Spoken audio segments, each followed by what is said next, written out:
Good afternoon, everyone. Thank you so much for being at T Hub today for the ISBACON. If I can request everyone to please be seated.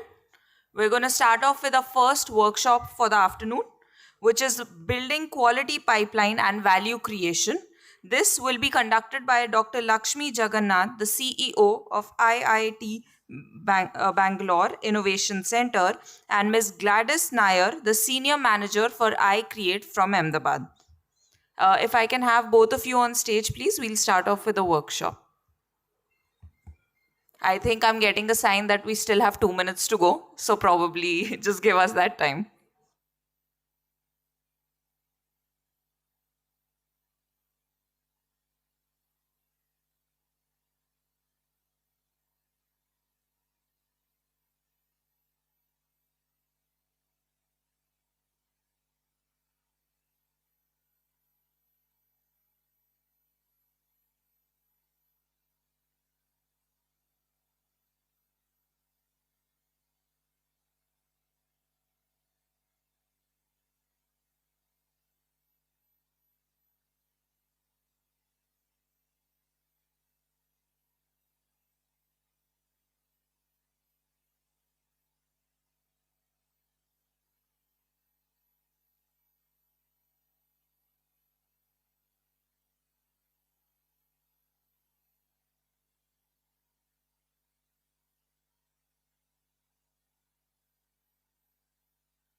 कितने हैं?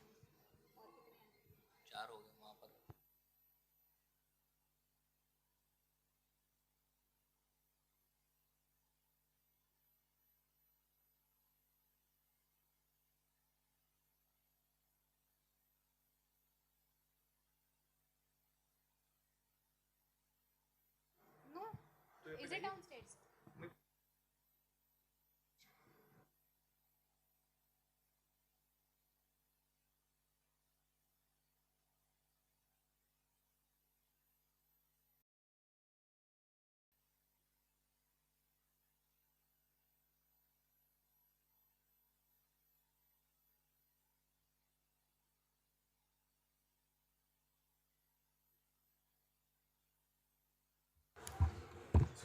Hi again, everyone. Can you please sit down? Before we start off the workshops, I think it's very necessary to hear from and thank the people who are responsible to have us all here in the same room. So I would like to invite Dr. Suresh Kumar, the president of ISBA, to please kick the initiative off.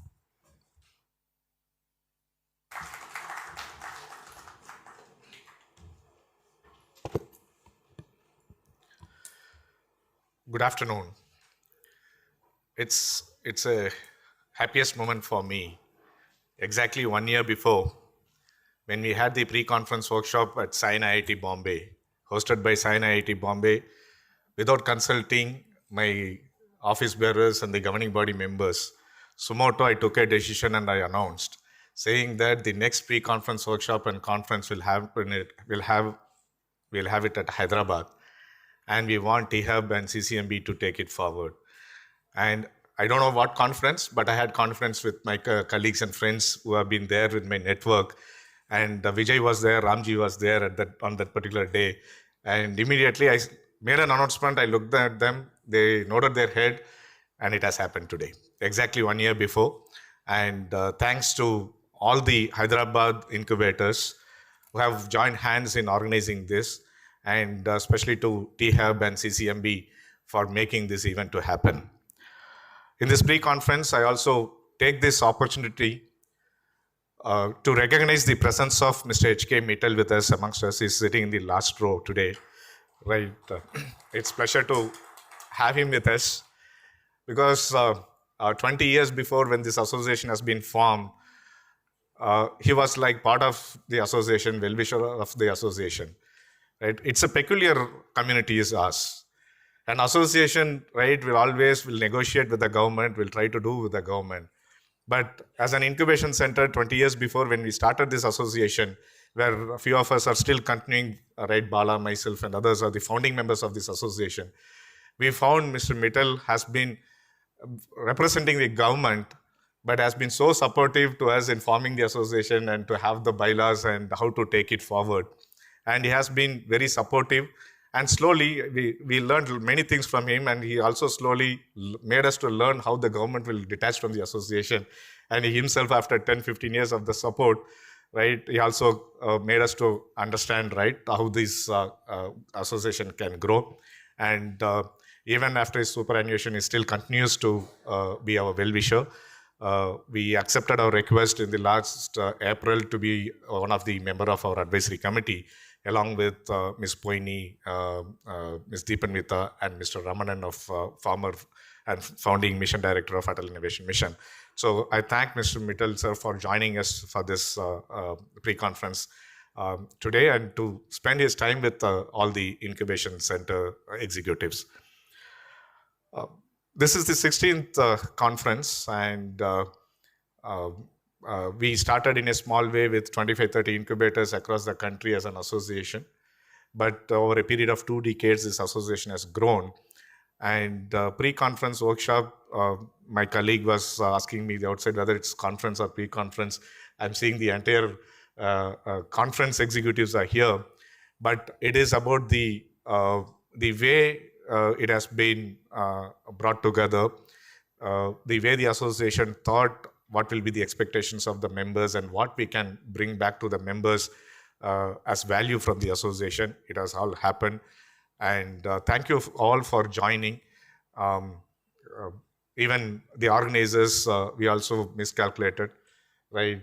We expected about 100 plus people will be coming for the pre-conference, and I think we should have kickstarted the conference today itself, right? Right. So thanks to T-Hub team for making this event pre-conference workshop to happen here. The entire team has geared up and meticulous planning. Last 1 week, 10 days, I've been watching them, what they're doing. I've not interfered with them. And whatever has been happened today, whatever you are enjoying today, it is all the collective efforts of T-Hub team. A big appreciation from you all for their wonderful thing. Thank you, team, for us. And today we are going to have 3 sessions as masterclass, and all the sessions has been handled by our own members. And the first session is on creating quality pipeline, and we are going to have Dr. Lakshmi Jagannathan from IIIT Hyderabad. Earlier she was with Derby, and before that she was instrumental in promoting entrepreneurship initiative at Dayananda Sagar. Have put more than 20 years of experience, and along with her we also have Ms. Gladys from iCreate, who has been the head of learning and development and also the governing body member of ISBA. All of them have contributed a lot, and despite the organizing pains, right? Last 2 months, 3 months, every Wednesday and Saturdays we used to have meetings, and then we should have a lot of meetings. But despite that, they come forward to spend their time as the session resource person, right?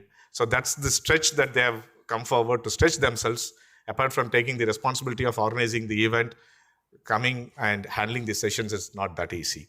Same thing, the second session is about mentoring networks by T-Hub.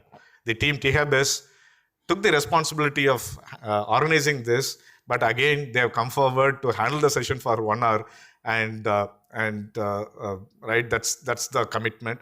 And when we decided to have the third session, again, our GB member has been instrumental in organizing this conference, also told that I'll handle the session, and Mr. Prasad Shetty has come forward to handle the session on seed fund. So next 3 hours, it's going to be a knowledge rich, and make the opportunity, and hope we'll have a good learning session. With this few words, I request Lakshmi and Gladys to take over to you. Thank you.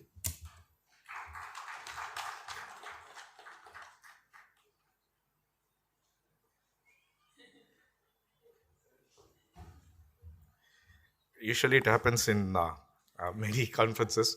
We used to forget people who have been organizing to invite them or thank them. I request Vijay to say a few words. Sorry, Vijay. Come, please. And Vijay is from T-Hub, and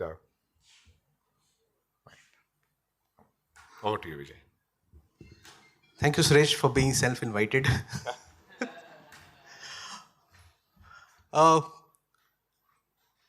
Hearty welcome to all the incubators. Lunch ke baad, I think the energy is down.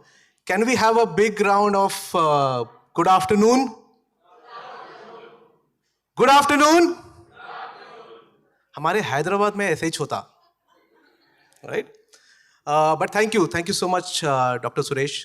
Thank you so much, the ISBA governing body, Prasad Shetty, Prasad Menon, Gladys, Dr. Lakshmi, Ashish ji, and all the members who have worked behind it. I remember last year I was sitting at Sain IIT Bombay, and when Dr. Suresh made this comment, I was like, wow, bin mange, we got so much, right? And we're so proud as T-Hub to host the 16th annual ISBACON conference in Hyderabad, and a full hearty welcome to all the incubation leads, CEOs coming from different parts of the country. We also have the Asian Association of Business Incubators today with us. Also a big round of welcome and applause for them as well for coming all the way. Like Suresh mentioned, the kind of effort that has gone behind. I've seen the ISBA team, the way, the kind of effort they have put behind to ensure that those incubation leads from different countries like China, Philippines, Singapore, Malaysia, they traveled all the way to India and experienced the Indian hospitality and the Indian ecosystem. I'm sure you would have had a good tour of T-Hub and also T-Works. Thanks to my able team who took care. I'm sure they took a good care of you. Can we have a big round of applause for them? Yeah. How many of you are visiting T-Hub for the first time? I'm glad. Yahi chahiye tha humko, right? The whole agenda is how many people can get associated, because I believe collaboration is the new competition. If we do not collaborate, will not exist. And I was talking to Prasad, and the whole idea of this welcome address is how can we bridge that gap of collaboration?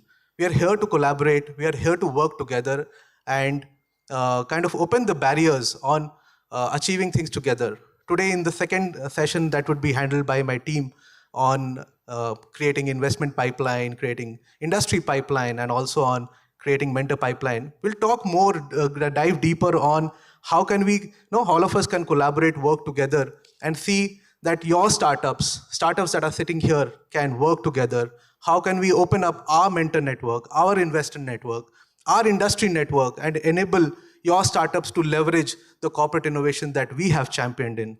We'll have a lot of discussion around, and me, my team, all of us are here, looking forward to speaking with you, looking forward to collaborating with you and taking it forward. Thank you so much. Once again, a hearty welcome to T-Hub, and looking forward to interacting with all of you over the next 3 years. Thank you.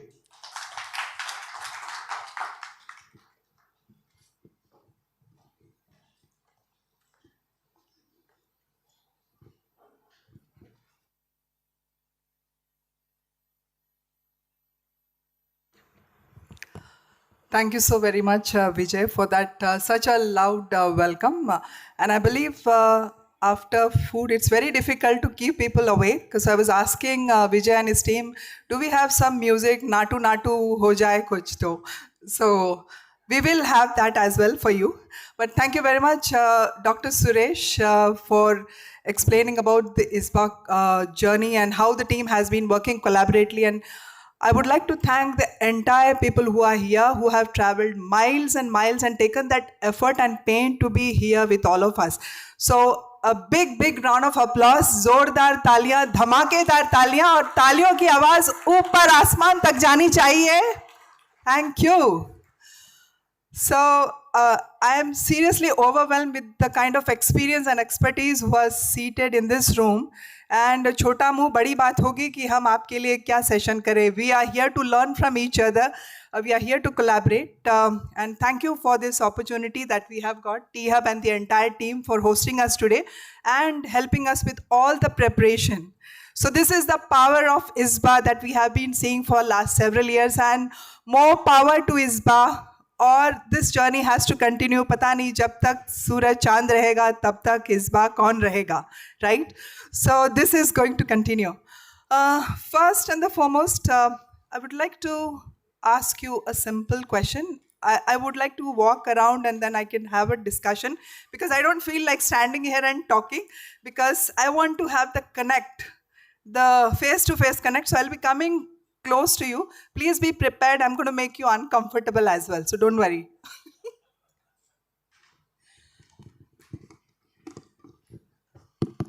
So imagine if you're going to get some superpower.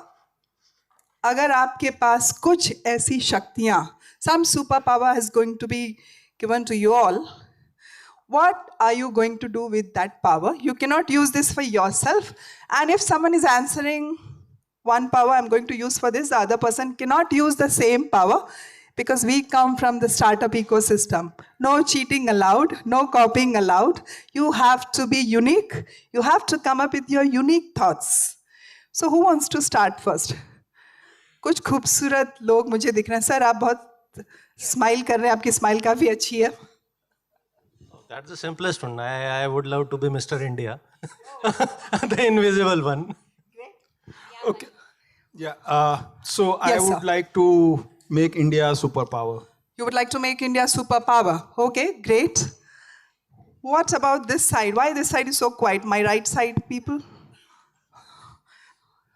Yes.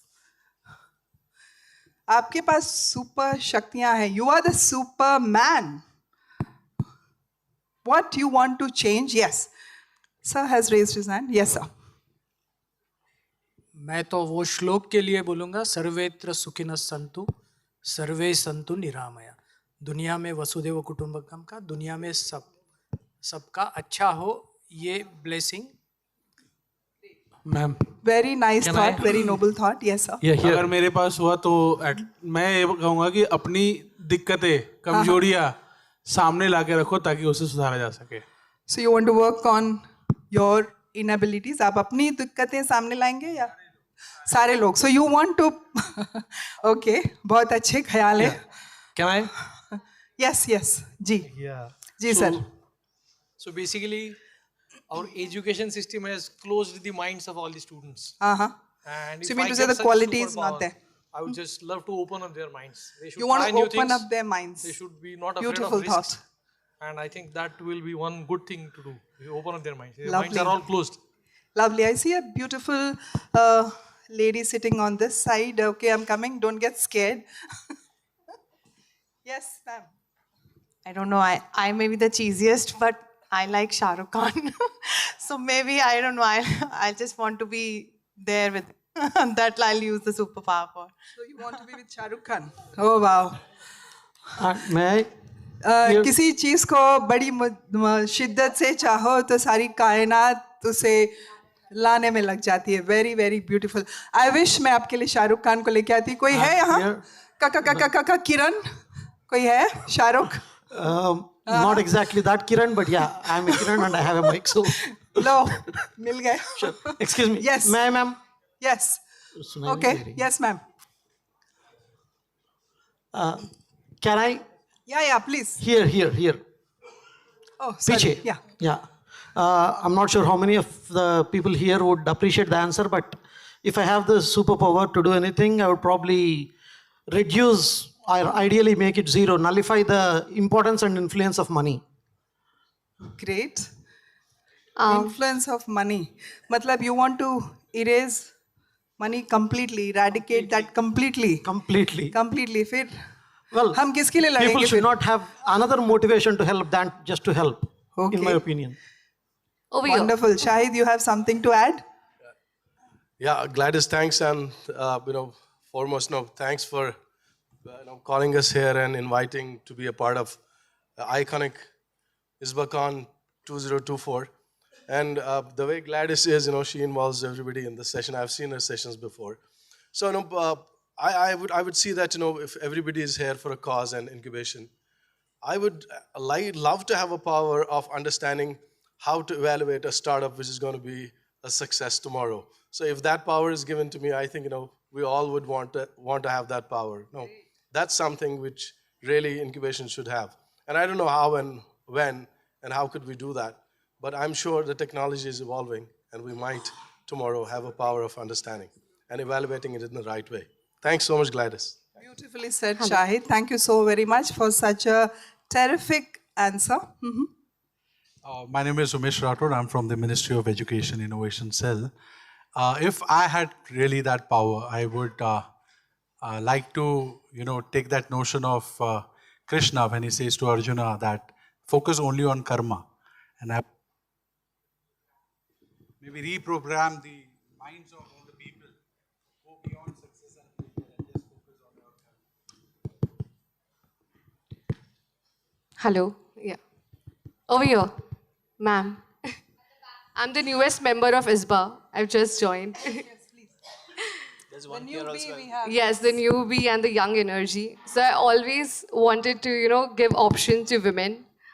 More options to women who can do something with their More lives. power to women. Yeah, Yes. more power to women and more options to women, which they can do with their lives. So that power actually I've got recently because I'm the new CEO of SNDT Vice, where we have 70,000 women. It's the only women university of India. Wow. And recently I'm the new CEO and I have got the power to actually change the lives of women of India, nationally as well as internationally. And I would love that everyone supports me nationally. And, this whole thing has to be like a one energy for India so that we can represent internationally too. Lovely. Yes, sir. Thank you so much. So कोई और जिसके मन में तूफान उठ रहा है कि मुझे बोलना है लेकिन अंदर से संकोच है कि क्या मैं बोलूं. Yes, I saw somebody. Yes.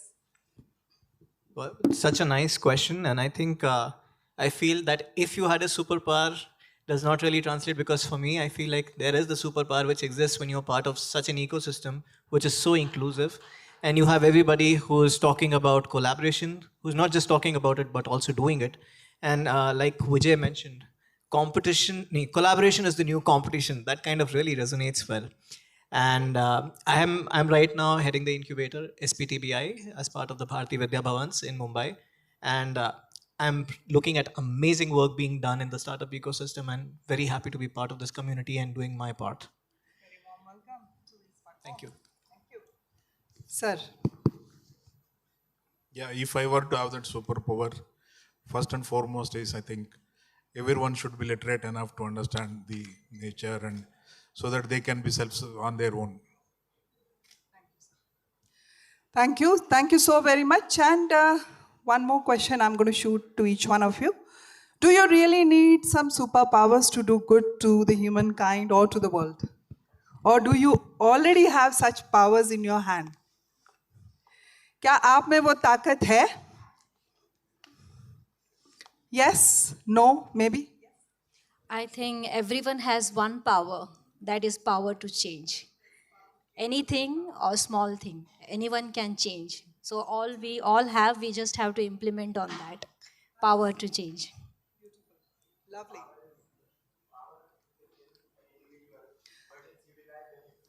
Group, as a society, the power is best used. Right. So, in this room, you can see the power. Can you feel the power in this room? Yes. Can we hear the power? Yes. Yes. Absolutely. So I am really, really happy that the kind of response that we have got. And I know that you all belong to one or the other incubators. We were expecting incubation managers, but I'm happy to see that the expertise and the people who are here. So we would like to ask you, what do you think we can do to improve our startup ecosystem?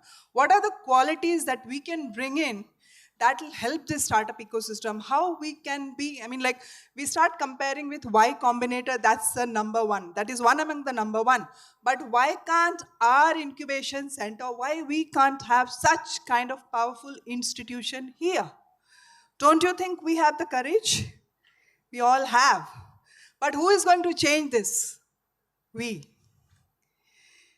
Okay, so anyone, you must have gone through Y Combinator style. How is their training pattern? What exactly they do? What is the standard that they have set for? What are the standards that has been set for Y Combinator for selecting the startups and supporting the ecosystem? Anyone?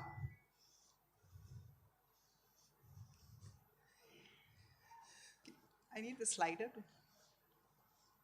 Yeah. Okay. क्या Y Combinator का नाम सुना है? क्या है ये? Accelerator है, incubator है? कौन सी भाषा में आप लोग समझ? इंग्लिश, हिंदी, मलयालम, तमिल, तेलुगु, गुजराती, मराठी, बिकॉज पूरा भारत आज यहाँ पर है, राइट? एक मिनी भारत यहाँ पर है. Yes. Okay. Let's keep Y Combinator aside. Hi, Gladys. This side, back side. Sorry, मेरी दूर की नजर. No, I got it. It's okay. So, yes. Coming to that Y Combinator part, coming to a question rather, yes. which you asked that, what are the things which perhaps Y Combinator... What are the standards? What set them apart from the rest of the world? Why people talk about Y Combinator ke startups? They have reached to that level. Why? Kyun? No, of course, it has been, in their case, over 15 years of now legacy. Earlier wasn't a legacy for sure. But I see, based on my experience, because I had kind of cleared 2 rounds of interview when I was a founder with YC. Okay. So what you I applied felt, there? Yeah, so okay. I got a reply and I got a chance to have interaction with their people as well. How was the grilling process, I would ask? The process was actually very exhaustive in the sense that they had asked subjective questions. And that was tons of questions. Tons of questions. And I was supposed to write and not book and write. So all the questions are very introspective. Okay. So I could feel that they somehow want to do the filtering process and understand the founder's grit and the founder's philosophy more than anything else, because of course 80% of their startups are the startups are at idea stage level itself, like the other 20% of the startup. Yeah. So I think that you can continue. the I'll just go founders- and change the slides. Yeah. Yes. So they do have a 45 minutes of filtering session, a discussion, a deep dive discussion happens with the people who have applied. I need the slider.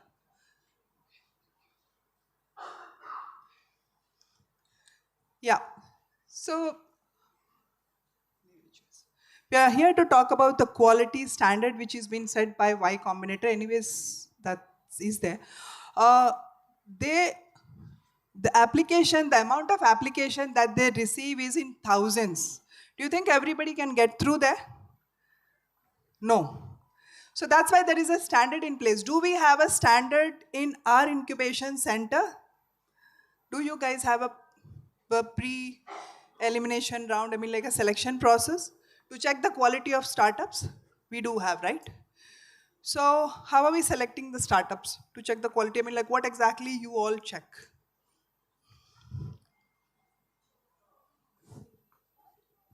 From Indian Agricultural Research Institute. So we are checking whether it is technically feasible to make that kind of a product, or the business viability also, and then we check the IP and other stuff. So 3-level checking that we do for scrutinization, and then after 2-way filtering again, like we are also getting applications in thousands, and we are taking 40-45 startups out of that. So rigorous checking. Yeah. No, in a year. For a specific program, yeah. We place a large stress on the team and the problem they are solving, and how good they are technically at it. We don't care whether the product is going to succeed or not, as long as the team knows what they're doing. Great points. Thank you so very much. So team plays a bigger role. If there is a founder, co-founder, you should know who exactly is part of that entire team, whether they are going to stick together or they're going to perish in some time. So similar pattern is being applied, as sir mentioned. They check for the technicality, they check for the business. They don't care, I mean like this is going to sustain, but how confident these individuals are. So that's why the percentage that gets shortlisted at the top level is very bleak. Very less number of people make at that level. So we also need to come up with certain strategies where we get the best of the best lot so that we can produce the best entrepreneurs from our country. And you all sitting here are the best of the best ecosystem. And we have the power to do such job. Only thing is that we need to take that efforts. I remember one of the story, long time ago, there was an auction happening somewhere.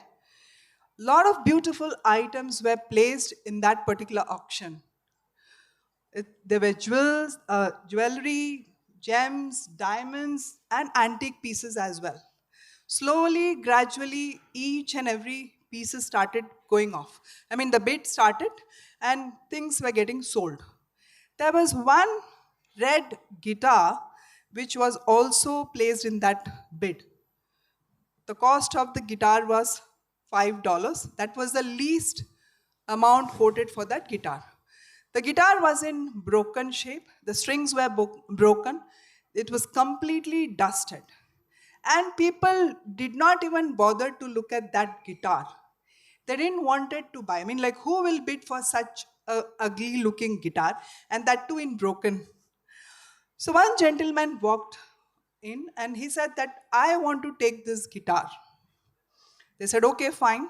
As the crowd were there for the bidding, they slowly started walking out. This gentleman nicely cleaned that guitar. The strings which were broken, he tied those strings and started playing the music. The entire room was filled with such a melodious music. People who were there, who were walking out, they slowly started coming back. Because this gentleman was able to identify the worth of that particular guitar, which nobody noticed. Again, they put this guitar back into the bidding. And that was sold for the highest price for that particular day. Right? So you need to identify the best of the best lot. You will get a lot of applications. You reject. Sometimes they go back and do better. We ask them, okay, no, nahi chalega. But are we seriously working with these startups? Are we really genuinely taking interest in these startups? How much efforts we put? How much support we provide? I have been part of a couple of panel discussions. So one of the, I don't want to name where exactly this was. So one boy was just presenting his case. It was a pitch presentation. He presented his case, and there were a lot of people who were there in the panel. So one person was really rude. I mean, like, this is not going to work. Stop it. No, nahi chalega. Na, band karo, band karo. Like, that's really mean, so rude. I mean, if you straight away shoo away that person, where he's going to end up? He has spent close to 10 years building that product. At least have a look. Because you did not identify the worth of that particular product, that doesn't mean it's not valuable, right? You need to have those eyes to go through that particular lens and check, is it going to work or not? Support them, but do not demotivate people. That should be the last resort. You can tell them, okay, this might not work, but can we not try this way, right? So we are talking about quality. What is quality? Creating quality. I'll come back to you guys only. Sir, you're smiling again. Again, the classic definition is conformance to requirements. Yes. Anything more? Yes, sir. Whatever conformance has to be done, whatever is desired, meeting those things, or how closely meeting those things. Okay. How closely you can meet the requirements, okay. Anything else? Yes, sir. Nice suit. So basically, I try to say that a startup is primarily a business idea. Yes. So if you don't get the business part straight, then it remains an engineering experiment. And that is where we would try to steer them towards the commercial success. The parameters that you have kept for the 4 slides. 4 slides. Okay. First is who will buy, Who will buy? why they will buy, Why they will buy? what Where you are going to sell it? And what options they have. options they have. Okay. And if these questions are answered, then we move on to the remaining part. And then we work backwards to cost and to other things. Yeah. But the first thing is there a market for this? Is there a market? Absolutely. And that comes from the statement that a startup is primarily a business idea. Correct.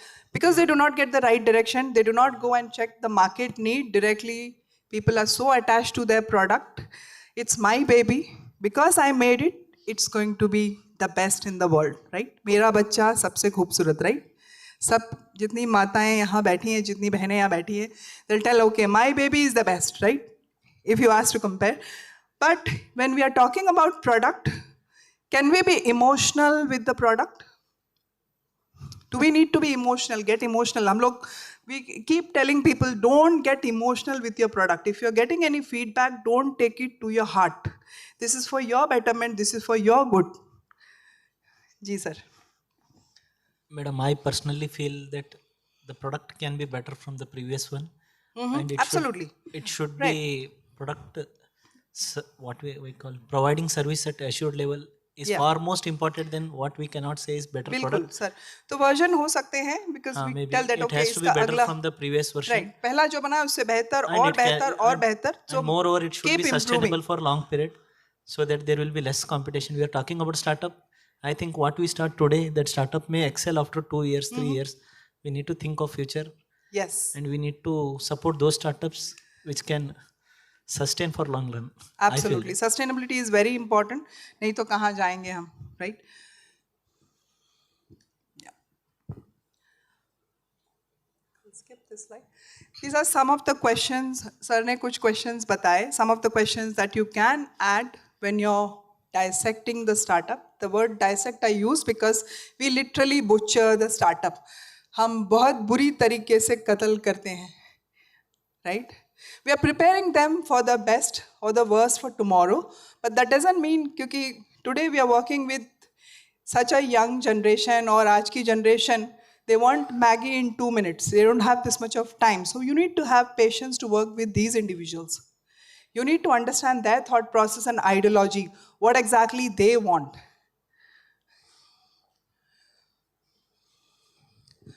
What kind of mentoring style you have? किस type की mentoring करते हैं आप लोग?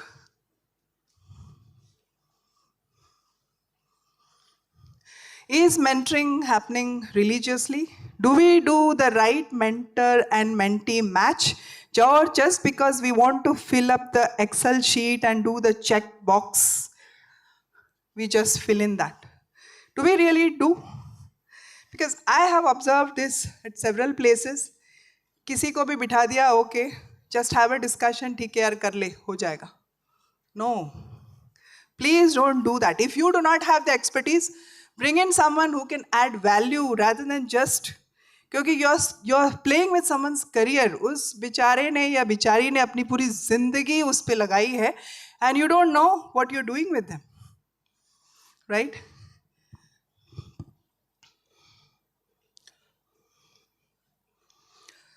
Team के बारे में someone spoke about team. Everyone is working in a team or we work in silos? सबकी team है? Do you believe in teamwork? We believe? Is team important? Together we swim and sing together? Huh? We do? So why team is important?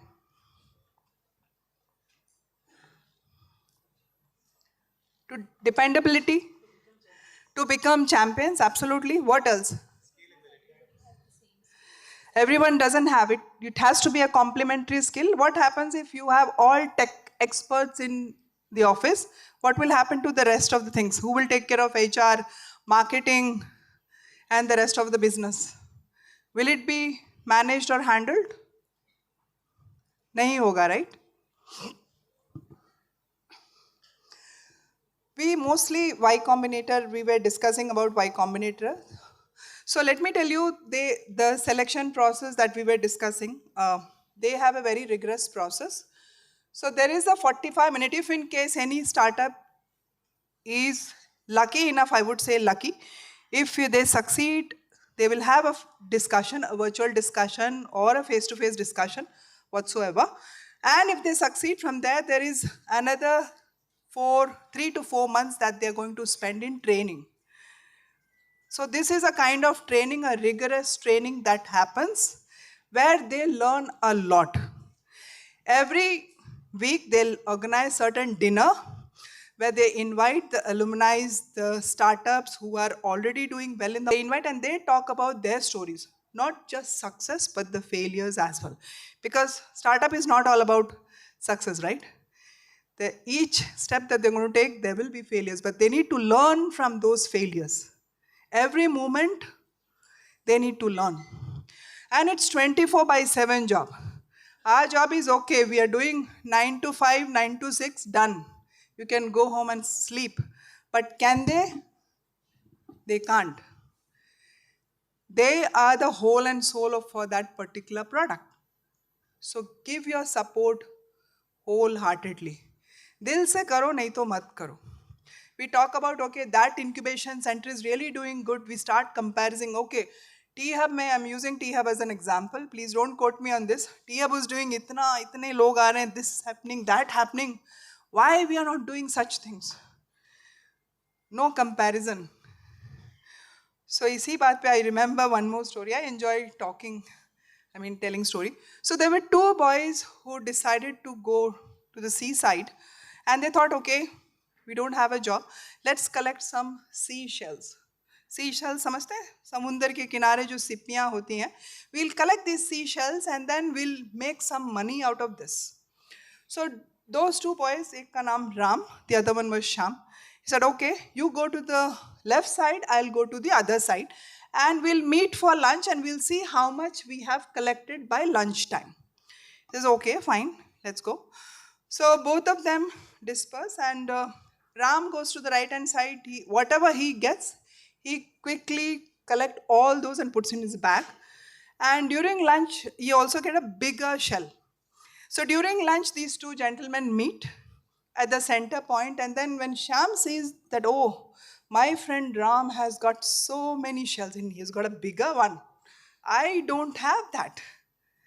The jealousy has taken place. Irsha andar aa gayi. I do not have this, so I need to get much better than this one. So he goes to the other side again, and then whatever he had, he throws everything on the way in search of a bigger one.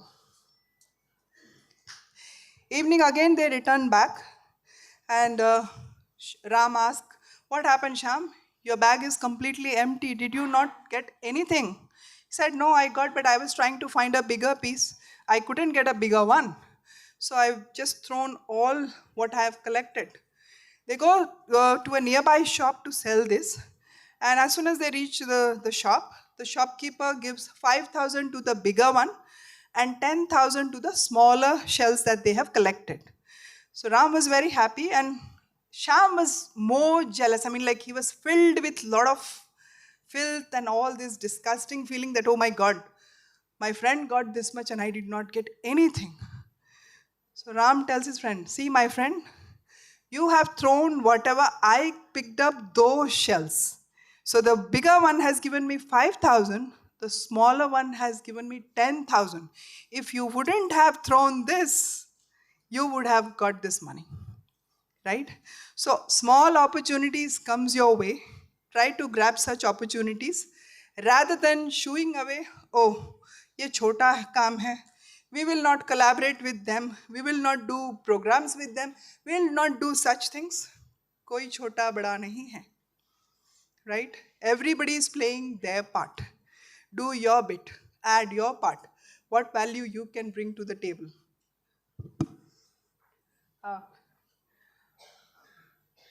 Okay. It's, how much time do I have? Did I exceed? Okay. So then I will move quickly. Okay. So when you're working in the team, last part I would like to discuss one of my favorite and interesting part. किसी को कभी गुस्सा आता है यहाँ? कितने लोगों को यहाँ गुस्सा आता है? सच बोलना, सच के सिवा कुछ मत बोलना. आता है, आता है. How many people get angry here?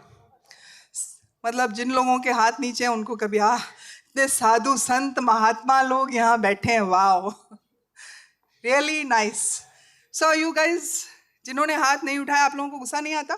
या सोच रहे थे कि मतलब कोई देखेगा तो क्या सोचेगा, अरे इसको गुस्सा आता? सबको आता है. We are human beings, right? We are not machines. So what happens? Do you have conflicts anyways? Don't give any organization का नाम. आपस में झगड़ा होता है, घर में भी होता है, जहाँ 4 बर्तन होते हैं खनकते हैं, right? होते हैं?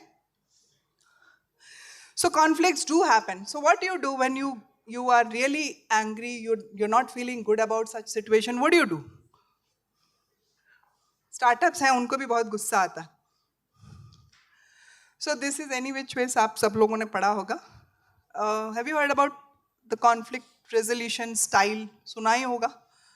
जितने लोग मैनेजमेंट वाले हैं या नॉर्मल भी सुना ही होगा. So competing. Shark, have you seen shark? What kind of quality does a shark has? Aggressive? That kind of behavior. So every time you cannot be very suppressive in nature. You need to be aggressive, but depends on the situation. हर बार आप शांत रहोगे तो people will use you like tissue paper, right? Compromise. Fox जो है, compromise करना, उसके भी उससे we can learn. At times you need to compromise. Every time you cannot be in a fighting mode. Compromise. Certain situations, compromise. But अपने दिल पे हाथ रखकर कुछ गलत है तो don't compromise on such things. बोलेंगे कि अरे pre-session में they told okay compromise कर लो, we did compromise. So don't do that. Turtle का nature. Have you seen if there is certain challenges या कुछ आता है turtle, वो seriously अपना मुंह अंदर ले लेते हैं. मतलब they will take their head inside the shell because they know there is a danger. So you need to avoid certain situations. At time, if you avoid such situation, you will be at a safer place. Collaboration. You need to collaborate as well, like all. So if you go and read this, you will learn a lot. I mean, like, I'm sorry I don't have that much of time to talk because 30 minutes ma'am is looking at me. And accommodating as well. So, जब accommodate करना है, we will accommodate. जब aggressive होना है, passion होना है. So these are certain styles you can incorporate in your nature, in your style, that will help you. Anyway, certain pitfalls are there. This is if the leader is not great. Anyways, अपने organization के don't look at your head or bosses. If the leader is not taking the right decision, what all can happen. So a leader has to be strong. I'm not saying that only the head of the institution is a leader. Everybody who is sitting here is a leader, right? You all take decisions, you all plan certain things, you do a lot of stuff together. So you all are a leader. But certain times, certain decisions that you have taken can make it or break it. So whenever you are in angry mode, I'll skip this. Okay. So never make a permanent decision when you're in any such mode. Chill, cool down, take your time, go for a walk, and then come back and go back and teach the same thing to your startups because they also need to inculcate certain habits. Yeah. Dr. Lakshmi is going to take the next session. So can we have a big round of applause for Dr. Lakshmi? I was only given 30 minutes. Thank you. First, applause to Gladys for setting the stage. I think Gladys was very soft-spoken and very romantically set the stage, right? I'm going to be brutal. Right? I think we have to be brutal being in the incubation space, right? That's why we created the combination. So I think maybe next 15-20 minutes. No, I have only one slide, which is my favorite slide. Just go to that slide where we left. Next slide. Because I was asked to speak about value creation, right? Value creation for whom? Why only startups? See, any relationship has to be bi-directional, right? Otherwise, it will not sustain. For everybody, right? That's why I put all the stakeholders. How do you create value for everybody? If I've missed anybody, please add. So this incubation is a everyday grind of continuing adding value to everybody possible so that your startup also gets value. Otherwise, it doesn't. And I mean, this is I put together based on my learning, the harsh beating what we've gone through, and keeping the startup at the center stage, right? Of course, incubators do well. We do well if our startups do well at the end of the day, right? So how do we work with all the relevant stakeholders to make sure that our startups do well, right? You had a slide changer, right? Yeah. Thank you. I think can we make it more discussion-wise because I will not run through the next of the slides. First, I think most of the genesis of the incubator starts with the host institution, right? So host institution starts an incubator because there are multiple reasons. Because there's government funding available, NIRF pressure, or there are enough entrepreneurs within the campus, or there are startups in the ecosystem, it starts with the host institution, right?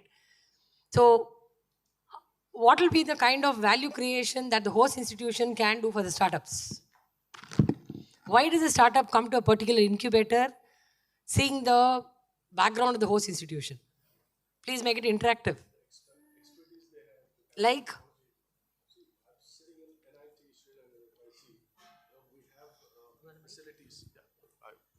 We have facilities in NIT Srinagar, like we have a technology. The whole session is only 20 minutes. Technology inclusion where startups need help to develop their prototypes. Okay, so one is prototyping, testing, sometimes even small batch manufacturing possible in the labs. Correct? Anything else? Yes, please. One word.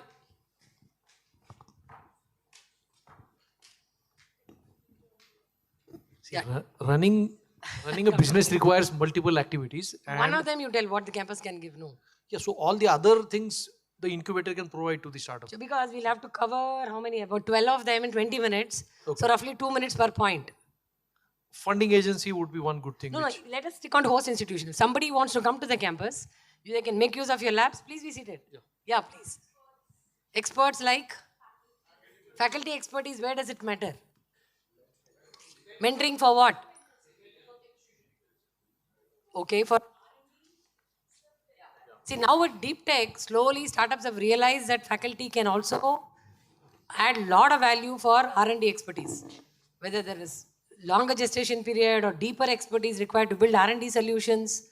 But business mentoring and other mentoring still needs, GTM mentoring needs people from outside the campus only. Right? Anything else from the campus? Maybe the brand of the institution? Brand plays a major role. Because if you see a startup pitch deck, they'll have 10 logos, right? Access to students to work as interns. Then, idea generation. All this the startups expect from the host institution. What does the host institution expect from the incubator? That was a very bad sigh, yeah. What does the host institution expect from the incubator? Ma'am, network. Network for what? Network of maybe the associates Extra that the host earning. institution may have. Good to hear that, okay. Revenue, co-creation, Revenue, yeah. IP co-creation co-creation. with the faculty and the startups, okay. Yes, please. Okay, leveraging alumni to see how they can brand the institution. Then, yes. For the host institution, business acumen from whom? But what would the host institution gain? Technology transfer. Can the incubator help them in technology transfer? Pardon? Exactly. Return on investment. I have given you so much of square feet of space in the prime area. If not incubator, what is it alternatively I would have done? Where is the money? Which is fair enough, right?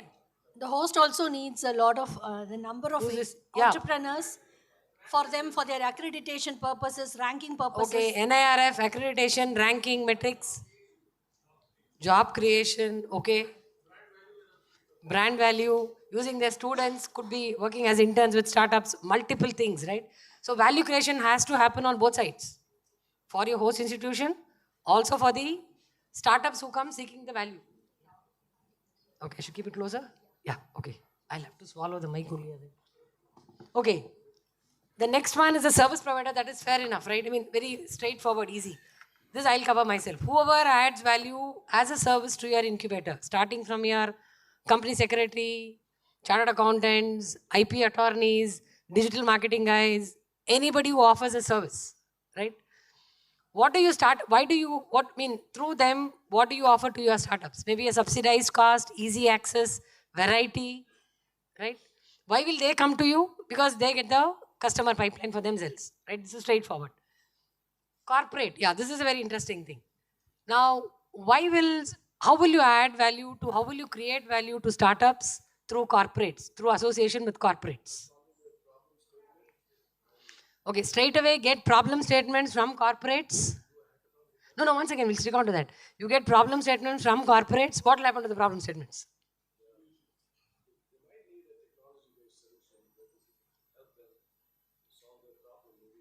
How will you do the connection? Startups, corporates will give you a problem statement. What will you do with the problem statement? But our startups, then you'll have to scout startups who are working in relevant area, right? See, good or bad, startups are passionate about what they're trying to solve. So there's no problem, no point in asking somebody to solve somebody's problem. But are you able to connect the right startups? So scouting startups for corporates can be one, right? Then, so startups get an opportunity to build a solution what a customer needs. Yes, please. Then,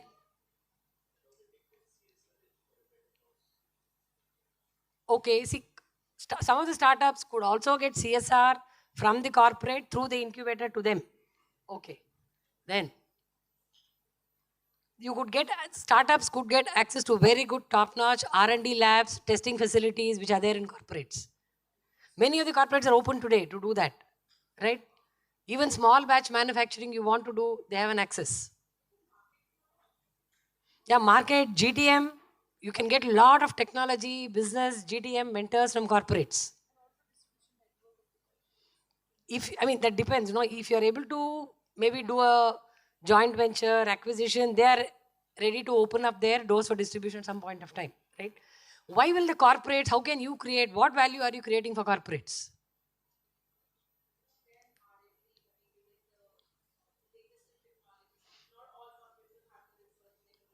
Most of them have, but the corporates cannot be as agile, as low cost, as economical, as fast as startups, right? And when they're looking at one problem, you can maybe present them hundreds of solutions through startups. It will take them tons of money. You can do it at a minuscule of cost, right? Some of them could also meaningfully look at using their CSR for benefiting the society through technology. But again, it should not be allied to their core business area, right? Anything else we've missed on corporates? Okay. Then funding agency.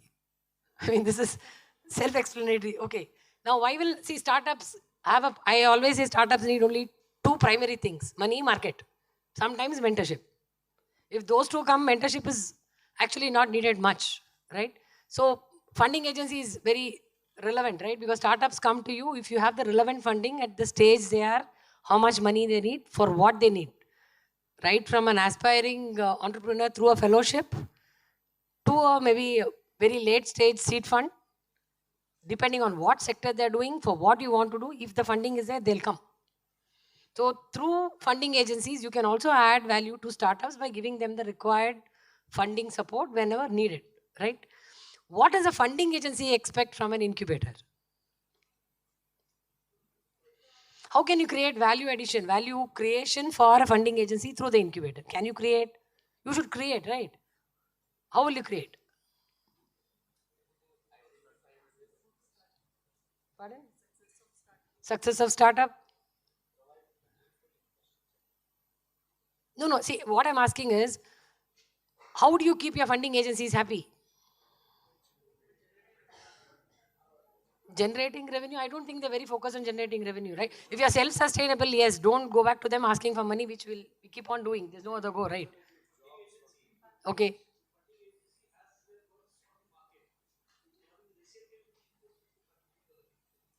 Like?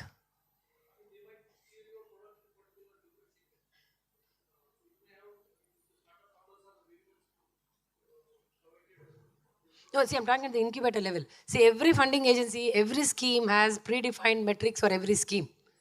Whether it's number of entrepreneurs created, number of patents done, number of funds raised, number of co-investment, impact on the ground, partnerships, investors, so many things. See, in between, if you see 10 minutes, I was missing, right? I had a review, MeitY review for IIITB. So when God calls, you have to go, right? We have to be there. So that is the onus on us as well. And wherever through a relevant program, if some startup, some innovator has got benefited, they need a mention, they need acknowledgement. That is also required, right?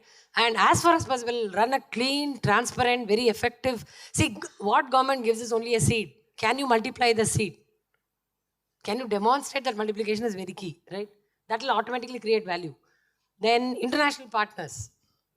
Why will startups need international partners? Okay, to access overseas market? Then soft landing opportunities, either overseas market for selling, testing, trials, opening a new business venture, fundraising. Pardon? International best practices adoption. Okay. Then anything else? See, today, can you as an incubator connect one of your startups to a relevant startup somewhere abroad who's either behind or before in the value stream? Keep all these options, right? Or easiest thing to do is if you partner with the international university, right? Can those students abroad be interns for your startup who's here? Do a market dip study there. As low as that, there could be multiple engagements, right? What do international partners look for through the incubator? How can you add value to international partners? If there's an investor who's keen on India market, can you give him the good pipeline, what he's expecting? Can you showcase the right startups to him? Right? Or it could be some students who are there in a university abroad who want to do an India market study. Can you organize a program? It's a win-win for you as well, right? See, a few weeks back, I met a bunch of students who were from Spain. They said they're coming to India as a part of their academic exercise to spend 1-2 months in India. Then I said, good, what are you going to do? They said they are spending 2 weeks in Agra. I said, very good. What is the problem you're trying to solve? They said, no, we are trying to spend time at Taj Mahal. Then I asked the student, what is the problem you've identified? Why are you coming to India? Then they said they want to refill all the car seats with cotton waste, which is more recyclable, more eco-friendly. Then I said, you should be going to Coimbatore. And I opened bang on Google, and in India Mart, there was one company in Coimbatore who was manufacturing a machine to make cotton waste out of cotton for 4 lakhs.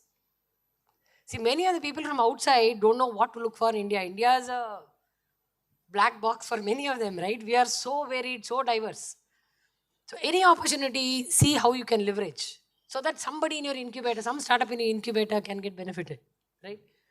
Of course, investors. Yeah, I think this quickly we'll touch upon. Now, startups come to you primarily because you have access to investors. Again, the same thing, right theses of the investors. I'm sure Prasad will touch more points in the investment there. Right theses, why are they interested in you? What is it you can offer? For your startups, for investors, there's a lot of value. Why will investors work with you? Apart from your pipeline of startups.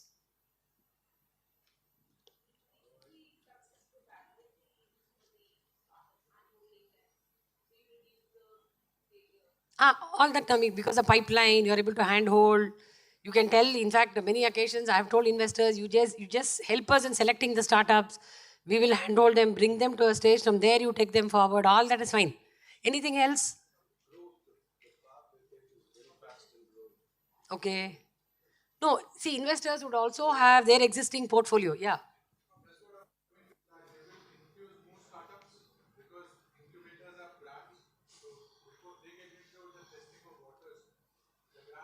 Absolutely. See, one is you can always say, I will put in my 10 lakhs initial Nidhi Prayas to help them build a prototype. You keep your radar on, they make progress, come back. That could be one. Or if you are able to give them very good testing grounds, if you are an incubator which is associated with, say, a hospital, right? Many of these investors have healthcare startups who may not have access to hospitals. Or you are an incubator who's working with some couple of banks. So can you open up test beds, trial beds for those? Everything works in life only if there's a win-win on both sides. How do you ensure that, right? Yeah, nation, I'll come last. The next one is a TBI team, right? So what would the startups, through the TBI team, how do you add value to the startups? How should the TBI team, I think Gladys also spent a lot of time on the team, right? How should the team be to add value to startups? One primary, I would say, attribute of the team towards startups. Exactly, right? Because entrepreneurship is a very difficult, tough journey. None of us in the room have done it, or very few of us would have done it, right? Very easy to talk, very difficult to do, right? How many of your team members, you ensure that they are empathetic towards the entrepreneurs, understand their problem? First of every month, they have to cut checks, they have to pay salaries, they have to sustain. Day before yesterday, I met one startup who was running a company for 8 years. After 8 years, he shut shop. He had a revenue of about 1.5-2 crores. He said, I was not able to raise capital to scale. I could really see the pain, right? Empathy is the first thing. And do anything possible to help entrepreneurs. I think that should be the mantra to the team, right? Why should the team do all this? I have no answer so far. If anybody has an answer, please help me out. Why should the TBI, including the CEO and the team, why should they work for the success of the startup? Yes. How? It's not straight here.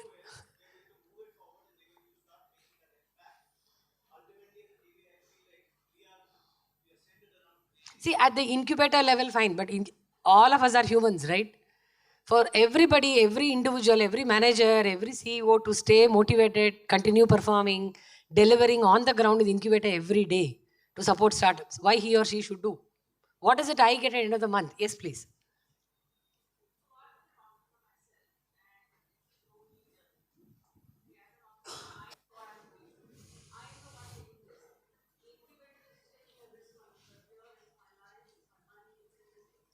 Exactly.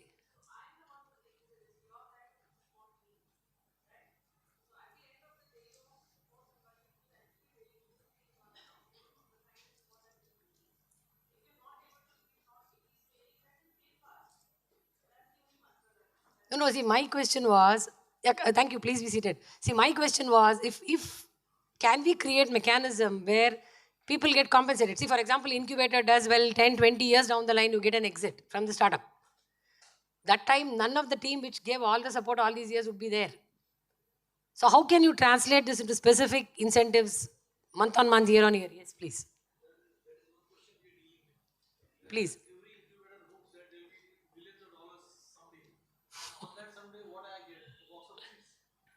Exactly.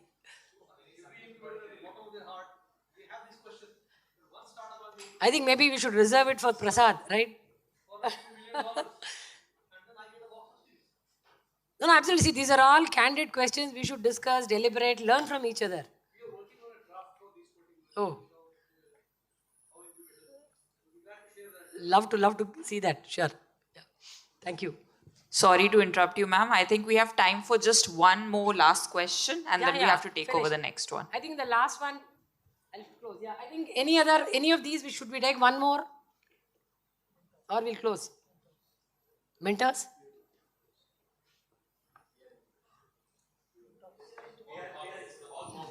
All loans? We'll close? Yeah, peer incubators? Sure. The rest we can take up over networking, ma'am. Yeah. Thank you. Yeah, thank you all so much. Thank you.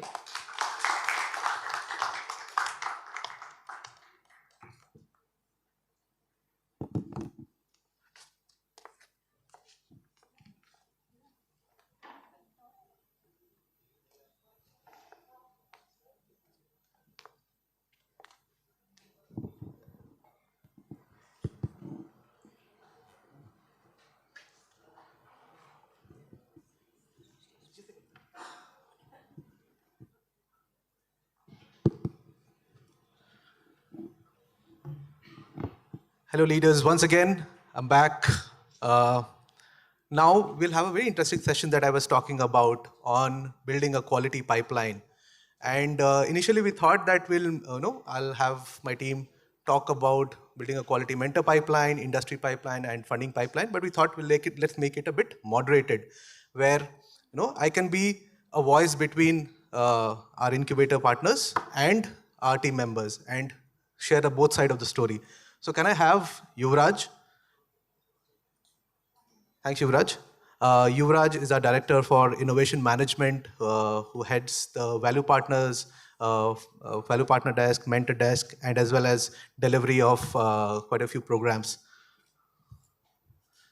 Yuvraj, for the building a quality value partner pipeline, let's also talk about what's a value partner and building a quality mentor pipeline. And then we'll start taking a couple of questions and make it very interactive. Thank you, Vijay, for the introduction. There's so many names. Yuvraj, sorry, we have to felicitate our speakers. I would like to call HK Mittal on the stage. Sure. Sorry. Gladys and Dr. Lakshmi.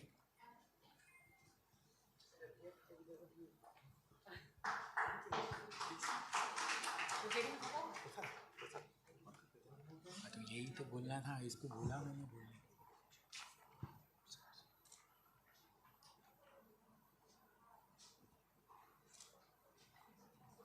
Not even a session चालू हो गया and I call it.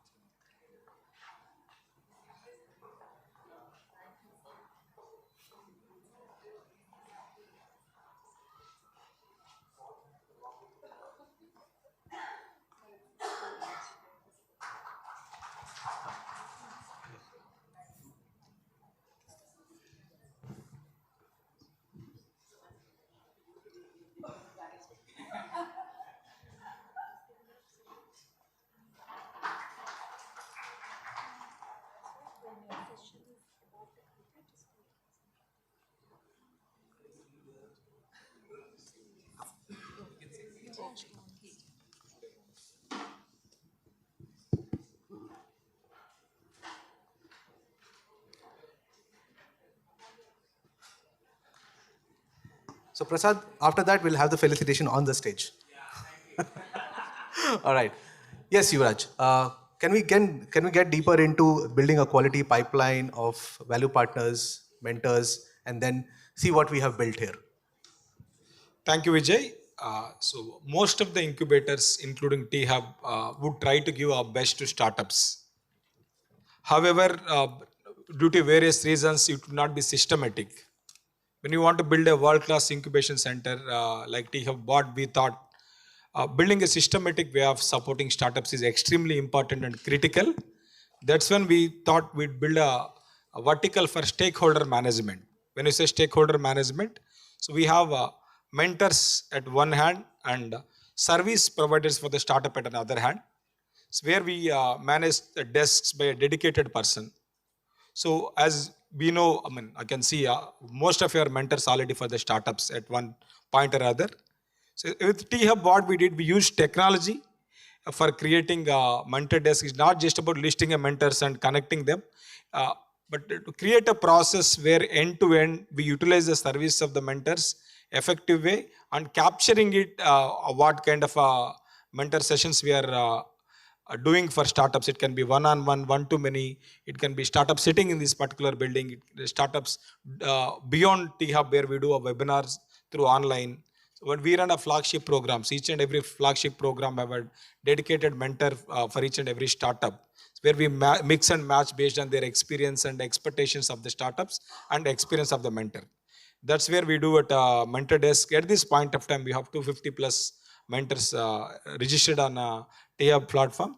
So that is one side of the story. So other side, so startup need a lot of services. It can be credits, it can be a legal services, taxation services.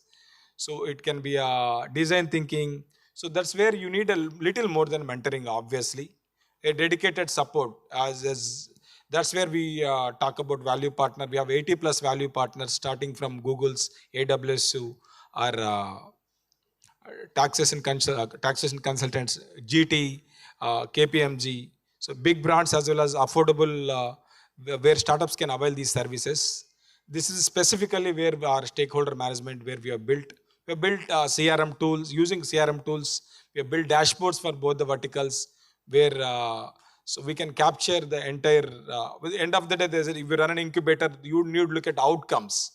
So you cannot randomly say that I have 250 mentors. What you have done with these 250 members is extremely important to capturing how many connections we made, how many hours they spent together, how many of them are one-to-one, how many of them are pro bono. So when it comes mentor, how do you capture it? Is it paid as free? So some of the mentors probably do it for free because so they've already earned enough money in their life. But however, some do it as a career. So you need to clearly identify them and make it remunerative for them so that startups as well as mentors would be happy. So I think that's a long question for a 1 minute answer. Okay? Yeah, you might need this, yeah.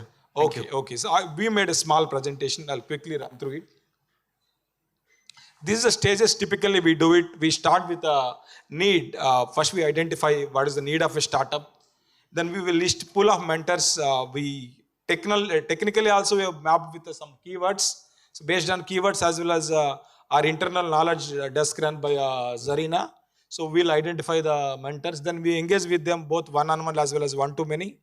Then we take feedback from both mentor as well as startup. So we'll take a decision whether to engage them or disengage them. This is a process we follow. So these are different types of engagements we have for our mentors. So when you say community, for T-Hub community, both physically as well as virtually, we have flagship programs starting from so Blitz, pre-idea to prototype. Then we have rubrics, prototype to MVP. Then we have Lab 32 go-to-market program. And we have T-Angel where we help them to make them funding ready. So each and every stage startup require a different type of mentoring. So based on their requirement, we engage the mentors. So one-to-many and one-to-one both will engage. So what's in mentors? We incentivize mentors, providing them various opportunities. So not only sometimes we pay for one-on-one mentoring also. This where we incentivize them. We make them part of corporate innovation programs where we utilize their services, where we are identifying problem statements or helping the corporates, connecting them to the startups. So this is the kind of dashboard we have built. So yes, come. So Jarina probably would take a minute or two to explain about our, how you are using technology to capture all these things. So this is where typically we do. This is only a snapshot of what we do. We have an in-depth CRM tool where we capture each and every outcome. Mentor-wise we do, startup-wise we do, how many one-to-one we have done, how many of them are pro bono, how many of them are paid. So end-to-end we have captured it. So it depends on what kind of topics we are covering, that also we capture. So this is what technology is extremely important, so using technologies helps us to capture the outcomes. Most of the incubation programs are state-run programs. You would get funded by Government of India or state. So you need to present them extremely important numbers. That's where probably technology would help you at a fingertip or a snapshot. So our mentors, they have a wide variety of backgrounds, governments, corporates, social sector. They themselves, some of them are entrepreneurs themselves, research and development organizations. So these are some of the examples where they are from. So we have testimonials from the startups who would say that how the mentorship helped them to navigate through their journey. So I think I would stop here. Of course, as I said, most of your mentors yourselves, we've seen startups firsthand. These are experience, so you would have your own experiences. So would love to happy and connect and see how, in what best way collaborate, make it the mentor network better for the benefit of the startup ecosystem. Thank you very much for the opportunity. Vijay, thank you. Thanks, Yuvraj. You be there.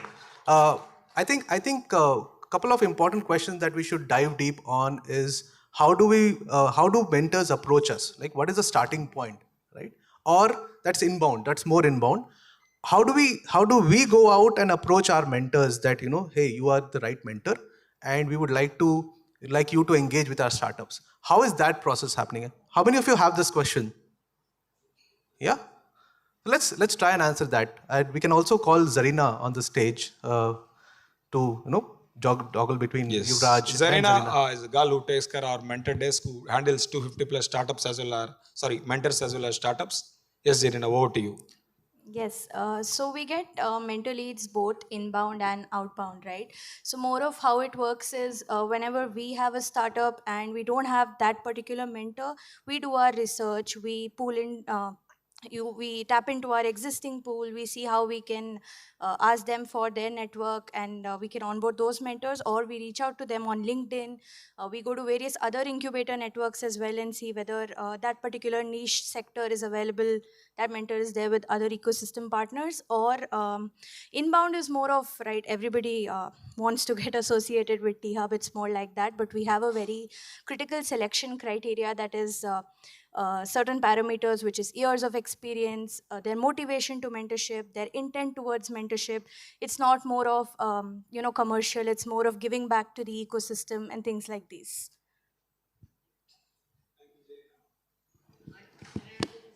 Yes. How are mentors compensated? I think that's a very important question, Zarina and Yuvraj. How do we compensate mentors? I would like one of you to just take that question. Yeah. So certain programs we have budgets and certain engagements are paid, whereas more of this relates to giving back to the ecosystem, right? So we have other benefits that we offer to mentors, which is brand visibility on the mentor directory, which can be post-program advisory, that is they can take up advisory roles on the board of startups, they can invest in startups, and things like these, and co-learning opportunities between mentors. So that's more of it. I mean, that's between the startup and the mentor if they want to at a later So stage. taking an equity between mentor and startup, we generally leave that discretion between both the parties that are engaging together. We kind of have very minimal interventions there. Any other question that we can take, or I can start shooting questions to my team here? Zarina, how do we say no to a mentor? So we don't say no to a mentor if he is qualified to be a mentor, and if the intent is to give back and help the startups, we just wait for the right opportunity. We maintain that good rapport with them and connect them to the startup when there is a need. So it's more of a need gap game than a get everybody and don't balance the demand supply. Sure. I think, yeah, Prasad. So we look at mentors who are experienced with more than 15 years in a senior leadership role and have the sectoral knowledge as well as the domain expertise and have worked with startups closely. Yeah. Anybody has any other follow-on question that we can take for building a quality mentor pipeline? Yes. I'm Hari from Bootstrap Research Council, SRM University. See, I have seen a lot of mentors. I myself, I'm a mentor. See, not all mentors are same. Right? People come with different experiences, capabilities, credentials, experiences, so on and so forth. But it's very important that all mentors meet certain benchmarks, okay, in terms of, as you said, giving back to, the ecosystem. Why can't you have a mentor, the mentor, kind of a program? You have a mentor-mentee programs. I think you must bring in mentors who can actually mentor other, mentors as well, so that you bring everybody on the same page in terms of what they can actually deliver. Thanks, Hari. I think that's a very valuable suggestion. Mentor the mentor program. We initially had similar programs, but we have not pursued that very proactively. But I think that's a very valuable feedback all of us can take here. How do we create mentors in the ecosystem? Because going forward, there's always going to be a shortage of quality talent pool, quality mentors who are going to come forward and actually mentor startups. Any other following question that we can have? Is there a way we can look at our dashboard? It's not clicking. It's not getting clicked. Can you try? But So maybe we- you can cover the Power Connect and the dashboard if. So in fact, we also have. How do we kind of track the metrics of the effective mentoring, right? Yuvraj, you want to talk about the dashboard that we have in terms of how many hours of mentor contribution each and every mentor has done to a particular startup. Who are the active mentors per month wise? How many total hours of mentoring has been given out? You want to deep dive on that? As I was mentioning, for both flagship programs as well as one-on-one requests, we have, let's take it as each and mentor as a row in a Excel sheet, who try to capture where and all the mentor is engaged. Whether it can be one-on-one mentoring, it can be one-to-many in a flagship program. We do clinics, we call startups available, and so we do something called office hours. We say to community that a mentor is available at THUB, let's say on a Thursday morning 10 to 1 o'clock. So they can register and themselves, and we give a dedicated half-an-hour slots. Each and everything what we do is captured in Power Connect we use. In the Power Connect, so each and every mentor, you can see how many hours he has spent with the startup. Sector-wise also we can get. So this platform would always help us to generate various reports so that it would help us to go to the next level. Do we need to engage more mentors? Do we need mentors in the specific topic where the requests are coming from? So all those things, probably the technology would help us to do that. Thank you, Raj. I'll quickly take a question from Dr. Shailen. Yeah, thank you. I was wondering, taking a cue from mentoring the mentors, the startup entrepreneurs or their team, can we not have a rating system similar to a coach or a trainers who has been the best? You give a grading system of 1 to 10 or something and rate the coaching or the mentoring that they have received, which absolutely changed their strategy or had been very useful to them. That probably helps in also understanding how good the mentor was. Yes, of course, at this point of time internally, we do have a system where we capture each and every program NPS. So at the same time, mentor-wise also we get a feedback. We update them what kind of feedback we get. So an extremely valid point, having a public view of which mentor is what. So definitely would help everybody to understand. But once again, with our kind of a population we have, so definitely there would be a system where we cannot stop a good review or bad review at this point of time. So definitely we'll have a look at it. Let's see what best we can do. Yes, I completely agree with this. We do agree with that. Definitely, we see the possibility of incorporating the technology, whatever we have. Any other following questions that we have? Yes, Sagar.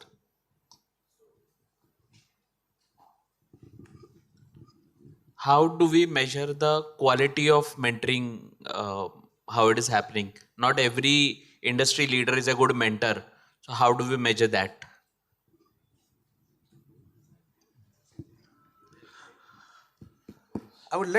Should we let Zarina answer that question? I mean, she has been dealing with mentors every day, taking the flags of both mentors. Ye startup acha nahi hai, and startup saying ye mentor bakwas hai. Zarina, how do we solve that problem and how do we capture that essence? Right. So we don't directly engage the mentor with a large group of startups right when they're onboarded. Even before onboarding, we do like a demo session, a sample session. We have our internal team kind of do conversations with them, vet them, and understand whether the intent and all the quality is actually there. Only then we start engaging them with the larger crowd of startups. Yes, sir. Thank you so much. I mean, because I was anyways going to come to you. See, sometimes what happens is that a startup becomes dependent on mentoring. Right? He doesn't move a step without the guidance or the help of a mentor. Such kind of a over-dependence also is noticed. What do you do to avoid that? So over-dependence, I think, comes from mutual convenience or mutual agreement, right? The mentor only gets that involved with the startup when there is a startup agreement to it. If not, I think we don't encourage that kind of a relationship as well, because we have structured programs. So we define the agenda of each call. Our program team sits through the calls and takes notes on the startup success as well. Yes. So of course, we are covering one side of the stakeholder management so far. As I said, there's the other side. So where we call value partner desk, where we manage service providers of the startups. We would like to call Aditi to be here, who's handling value partner desk, to talk few words about what is value partners, importance of it. Aditi, so welcome. Please. Hi, everybody. My name is Aditi. I am managing value partnerships over here, which Yuvraj was talking about earlier.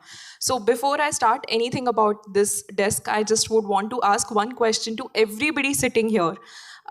When you first started your journey of being an entrepreneur, did you feel that you did not have the right help out there to save your time, energy, and money, of course? Of course, a raise of hands, guys. I see a lot of hands going up. So this is what my desk does at T-Hub. We help you save some time, some energy, and some cost by giving you the right person who could help you with the requirement you have. So for example, when you first wanted to start a company, the basic thing you wanted to do was register your company, right? How many of you found it very, very difficult to find the right person at the right cost? So this is what my desk does. We help the startups root their entire work, structurize their entire work, and then our value partners, they come into picture. They help them root this journey. They help them with all their services at the lesser rate than the market standard. So my desk's main work is to help you with deals and discounts. And other than that, they bring in their expertise, they bring in their knowledge sessions to help you navigating the challenges with their services at the right time and saving your money as well. So this is what the desk does. We have some more than 80 value partners at the moment, spread across 20 categories. Now, when I say categories, these are major heads which we know about: cloud services, HR, banking. Then we have some very good known names in the industry: AWS, Google, Azure. Some exclusive deals, for example, if you're part of flagship programs, you get exclusive $25K from Google. So some exclusive deals, of course, and this is what we do here. Aditi, thank you. Quickly, can you talk about how you spoke about having 80 value partners, and all of these are segregated across industries, like, for example, cloud partners, HRMS platforms, accountants, legal advisors. What is the basis of selection? Can there be multiple partners under each category? what is the basis of selection and rejection? Can we quickly touch upon that? Yes, Vijay. So there would be, of course, multiple partners because we have a large pool of startups to cater to. The second reason to have more value partners in the same category is we would want every startup to get connected to a different partner, understand the service, and maybe there might be a scenario that all the services are not being offered by one particular partner. So we always keep it open to at least 3 to 4 partners per category. However, having said that, I would want to emphasize that we keep onboarding new partners and we keep sharing the suggestions from starters to the older partners so that there's always an inflow coming in of good new partners who are getting more chance to connect with startups and older partners who are already out there mentoring and giving their services. Thanks, Aditi. If you have any questions with respect to value partners, who are the value partners, how do we connect with value partners, please feel free to shoot it, else we'll move on to the next segment, which happens to be funding pipeline. Yeah? Thanks, Aditi. Thank you for your Vijay. time. Can we have Devi? Yeah, Hi, Devi. Good afternoon, everyone. I think I'm from the funding desk of T-Hub. And I think as Ms. Lakshmi ma'am has just mentioned, there are 3 M's that are very important to a startup. I'm proudly involved with one of the M's. And I think I will not steal the show from Prasad, so I'll keep it very precise in what I'm going to speak about and what we do here at Funding Desk. I'll just put it into 2 components, what we do and what's the value add for all the stakeholders, taking cue from what you have already built as a framework. Next. So predominantly 3 stakeholders that we deal with, which are the investors, be it angel investors to VCs, micro, macro, and startups, of course, who are the center of the entire ecosystem, and the funds, which we manage and which most of the incubators manage. These are just some metrics. You must have been seeing these metrics for quite some time today. So I divided the funding ecosystem into internal and external. Internal involving the funds internally that we manage, and external being the private investors and co-incubators or peer incubators that we collaborate with to get our startups funded. First stakeholders are startups. What's the value add startups get from funding? Needless to say, funding is a very important resource for any stage of startup to propel to all the plans that they have. So funding is definitely important, and what they lack in the journey of funding, amongst myriad things, importantly, they are short of telling their story effectively, which kind of can get them the buy-in from several stakeholders like investors or fund managers. So that's where we come in. We consult with the startups to understand their plans of funding and help them to identify the best routes of funding. This is the journey, pretty much how I think most of the incubators do. There is preparation in terms of the legal documentation, if all those are in place, the projections, if they make sense to the amount they're raising, the pitch deck readiness, storytelling readiness, and so on and so forth. The next important stakeholders are, of course, the investors. I think when, again, Ms. Lakshmi has asked, what is it that investors have from incubators? Why should they be collaborating with incubators? 2 gaps we identified among several others who have answered today.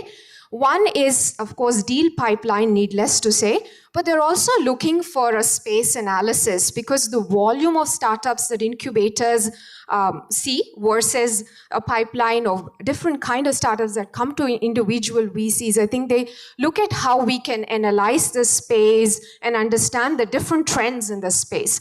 So we do come up with a newsletter on different type of startups that we're seeing, say in deep tech, what are the latest trends, and say in space tech, how it's trending, and so on and so forth. We do encourage them to do thought leadership events and master classes and so on and so forth to give the awareness to the startups to understand how their funding journey should be, when they should raise money, what would be appropriate amount, and so on and so forth. And we also do strategic partnerships with them in terms of helping their portfolio companies, because of course for the investors, their existing portfolio is the most important thing. And how do we help them? Again, with all the several arms that we have as an incubator, be it mentorship arm, be it the program arm, be it the value partners, be it the market access. Through all these, we also encourage the portfolio companies to join hands with us.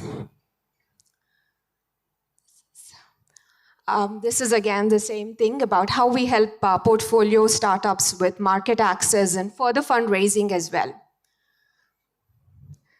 Now, the third stakeholders, of course, the funds who trust us and give the fund to us to manage. I think a lot of us here have funds which are specific to certain sector. T-Hub being more of an agnostic kind of incubator. We also manage certain funds. One is the Telangana State Fund, Startup India Seed Fund. We are managers in a few other funds. One thing that we stick to as a principle here is keep the process extremely streamlined and be compliant, because the startups don't, in very early stage at least, are not aware of all the investor communication they have to do, reporting that they have to do. But being like managers to certain government funds, I think it becomes our duty to kind of encourage them to be compliant and keep in view of the regulations from day one. It's a very good hygiene that we can teach the startups from day one and encourage all of them to be the same. And most of these funds also want us to be extremely compliant in investor updates. And I strongly believe that that journey starts from the incubator who is managing that fund. So that's, I know Zeel is looking at me, but thank you all. That's all I had today to say, I think. This is the process, and some of our star startups, we are always tempted to portray them, so from various funds. Some of the events we have done, again, metrics, our favorite. But over to you guys. Any questions that I need to answer?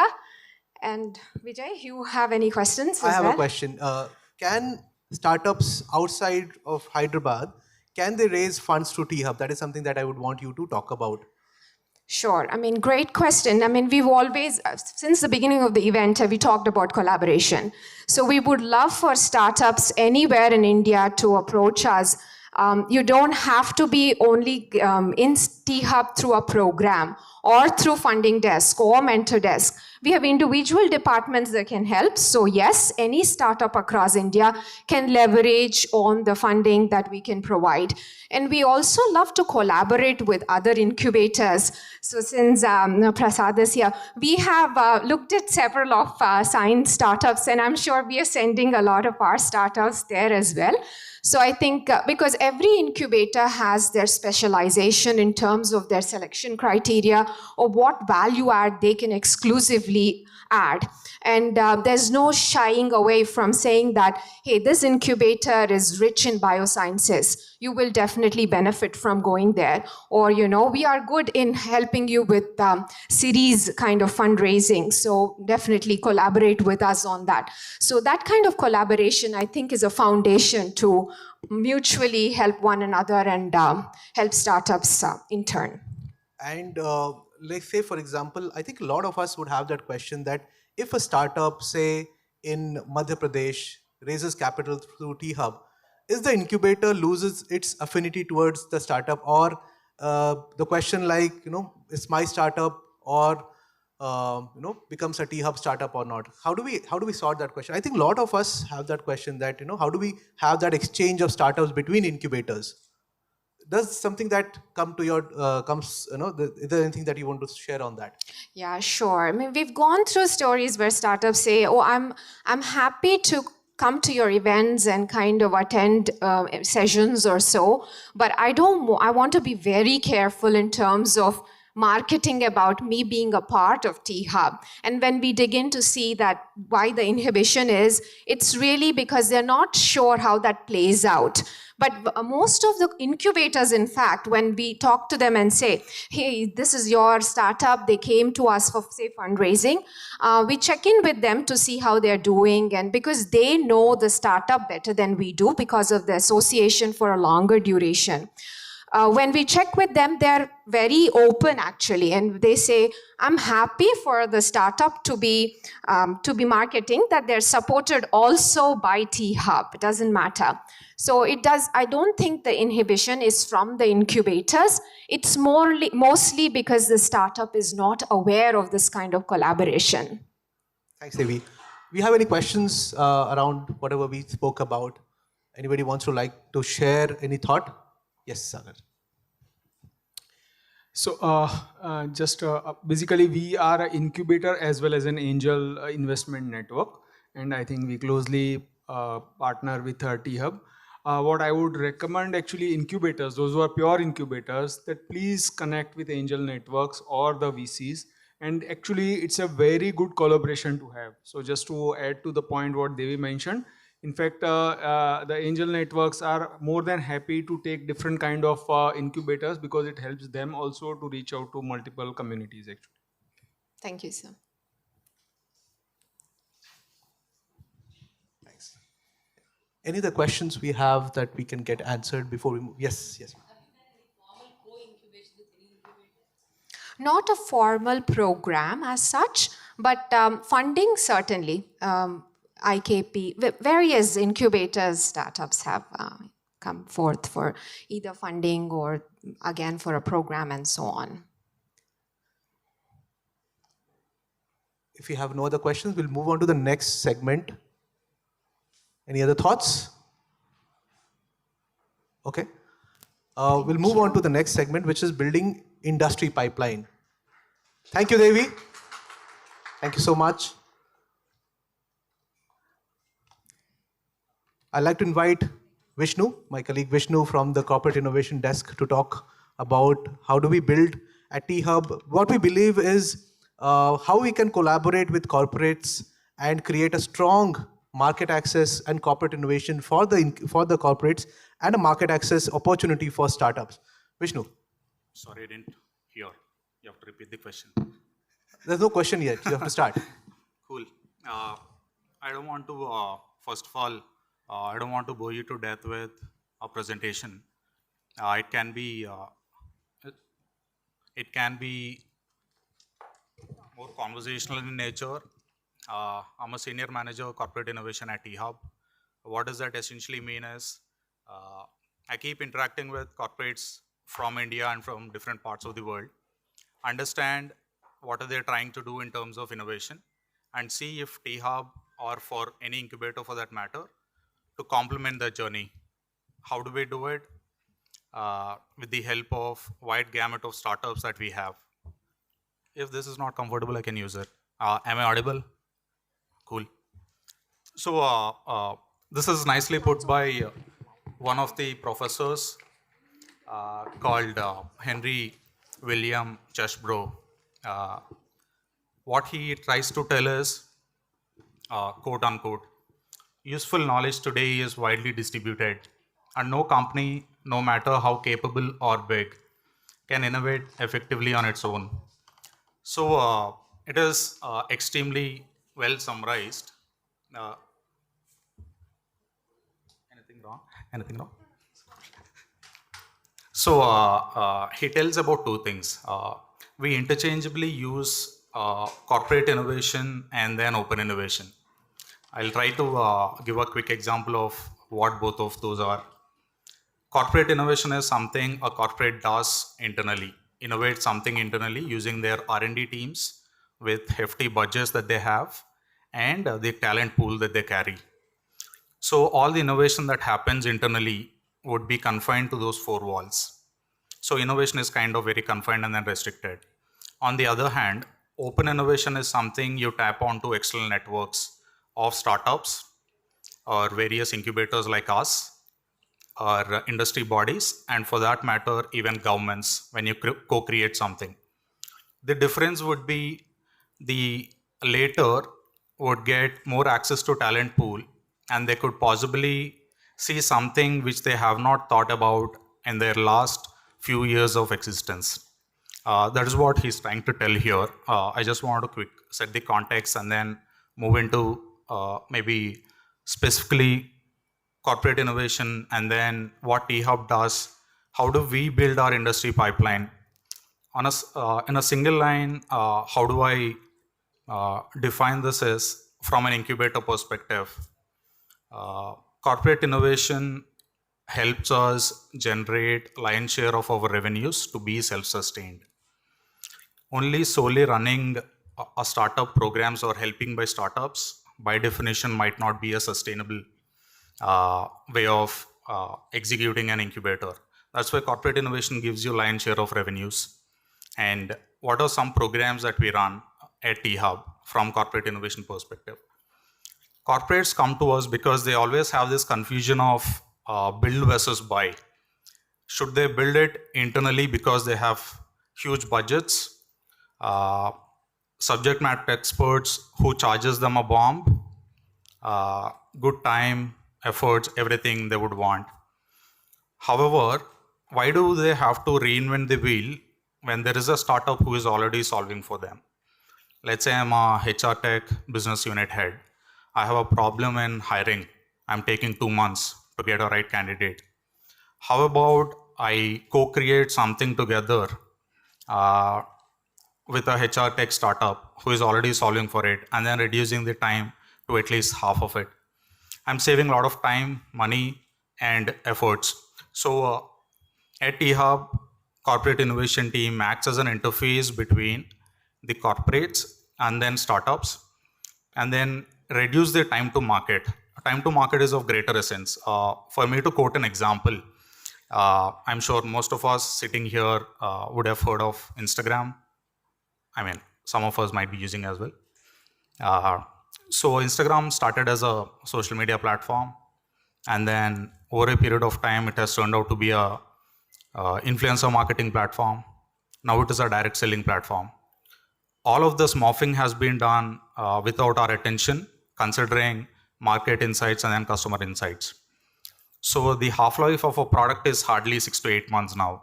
Corporate can't wait on their R&D departments to get a product after 2 years and 3 years, which becomes either obsolete or completely irrelevant. So that's where incubator plays a sweet spot role to engage startups with the corporates. And moreover, I'm quoting an example from yesterday's conversation with one of the consulting firms I'm talking with.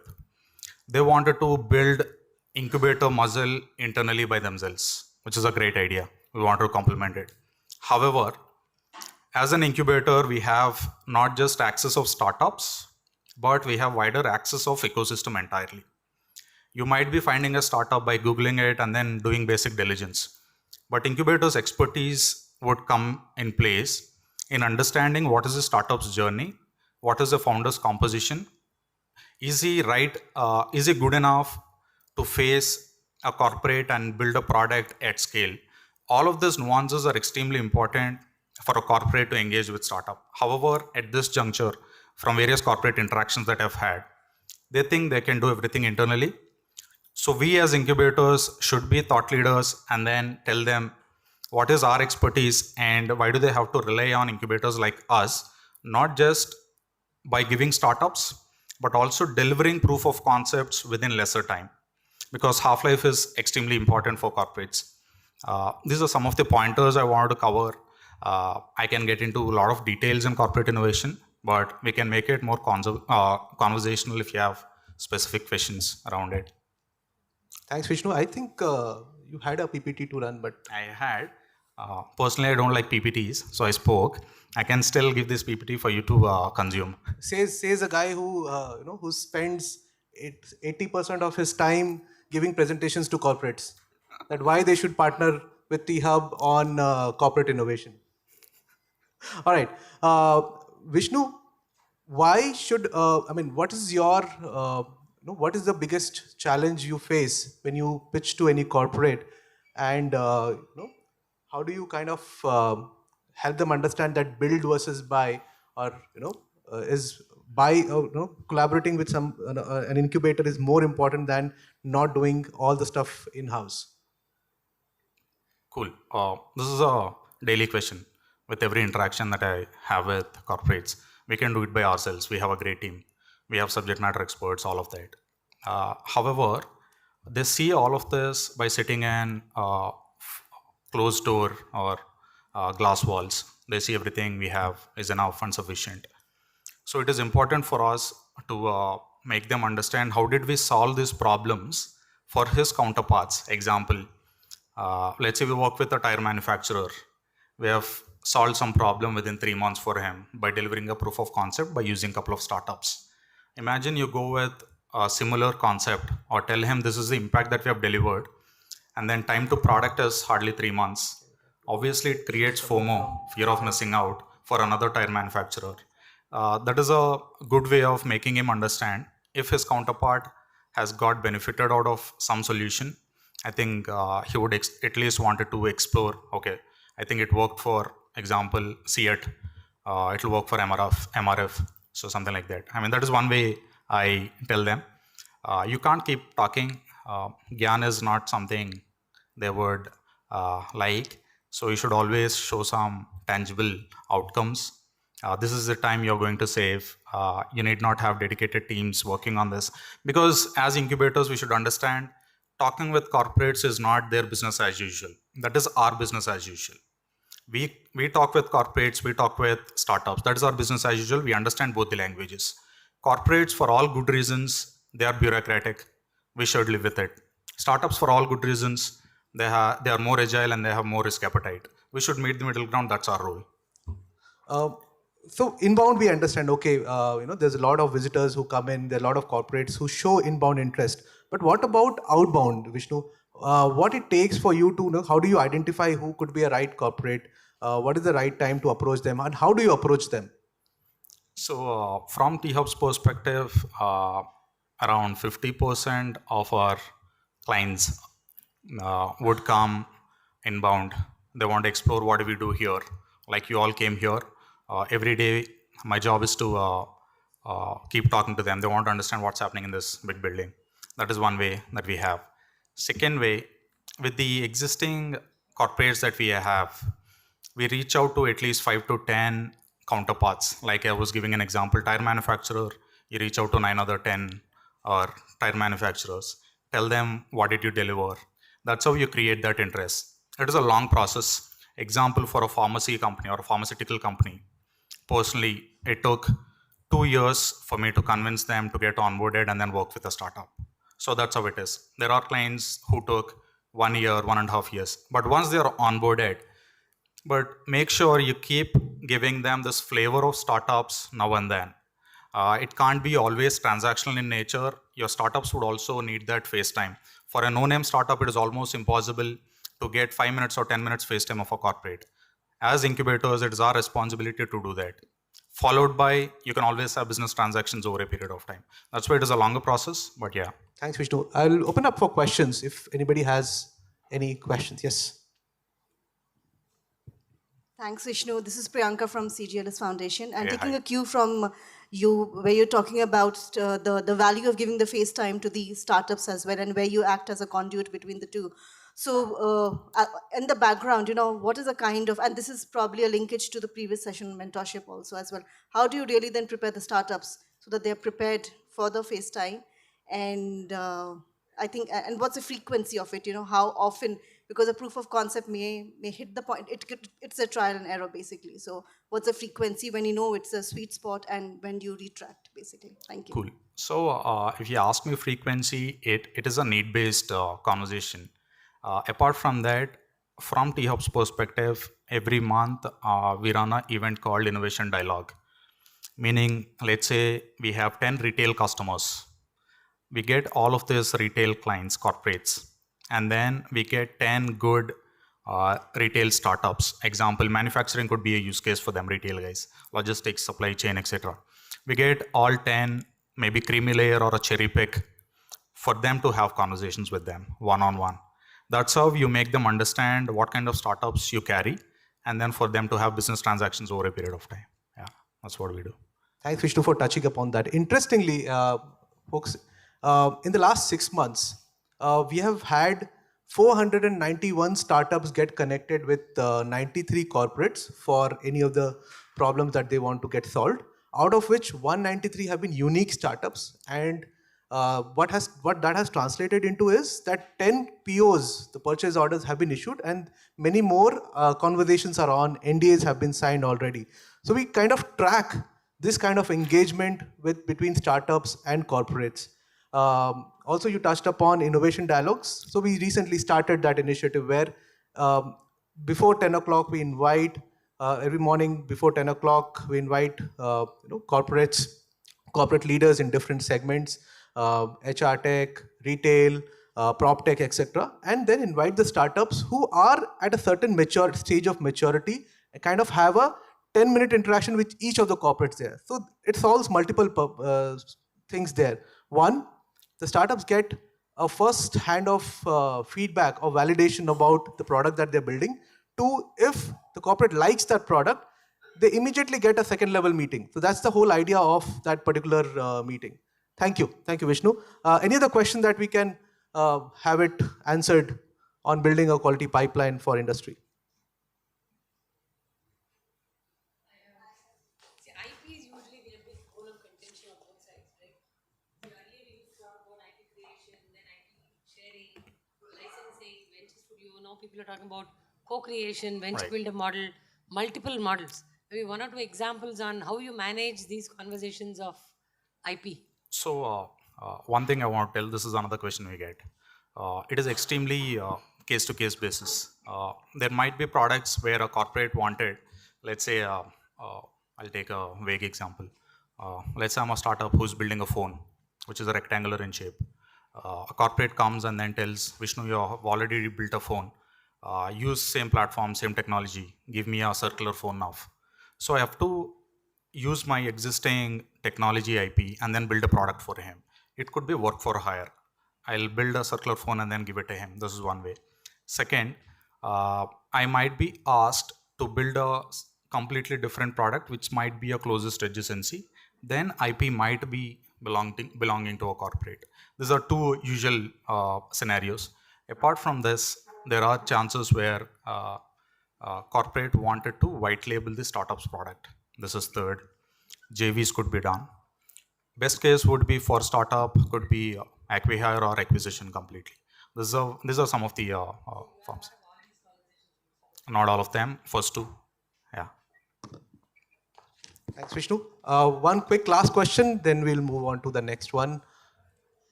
Yes.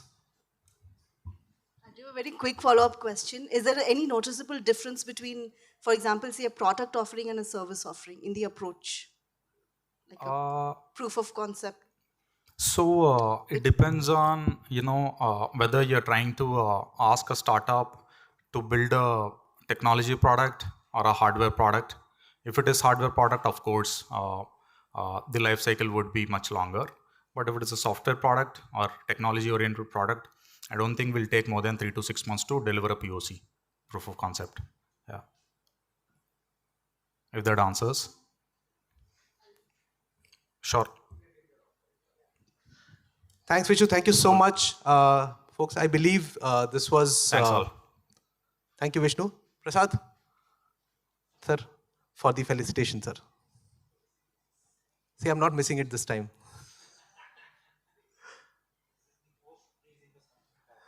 Absolutely, sir. So, on the stage, please. Yes, sir.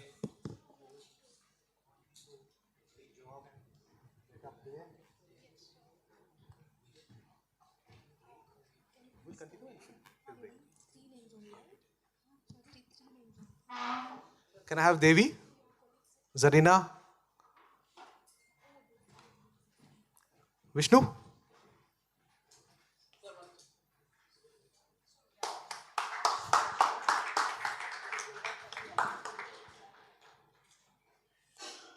Zarina?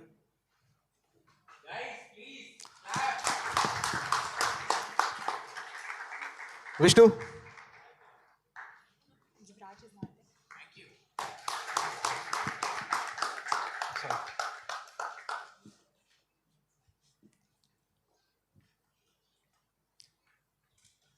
Thank you. Folks, moving on to the next segment. Thank you, sir. Mittal sir, it was a great pleasure when I think we met in the first phase of T-Hub when you came to launch the Intel Challenge. So that was the time we met for the first time.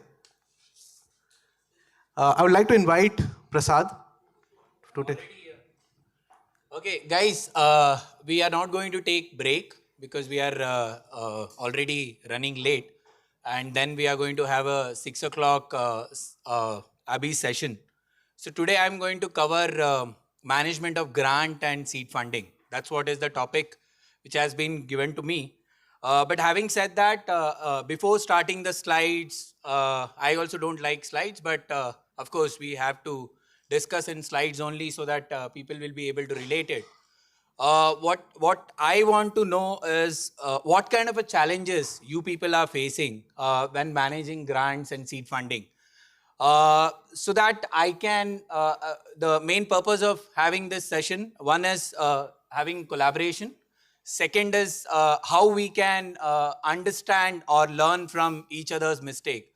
If somebody has done the mistake, then how can we learn from that, and so that we don't have to repeat that mistake. That's the main purpose of having this session. What I'm not going to be like other speakers where I'm going to come on those people. If they have questions, then I'm going to answer those questions with my limited experience of almost 20 years, which I will be able to try to solve it. If not, then we can discuss over tea or dinner how both of us can solve that problem. That's the main intention. But okay, so okay, first thing first, ask question, interact with each other, not with your phone. That's what is the something which I want to which I want to bring here, so that let's discuss with each other. I asked one question: what kind of a problem we are facing when we are managing grants or seed funding? Can anybody please share me some thoughts? That might not be related to the mistakes that we have committed, rather. It's something that we are governing a milestone-based kind of a funding, and every time the major challenge that we face is that we are not getting the grants on time. Grants on time from the government. Okay, that's something I am also not able to answer.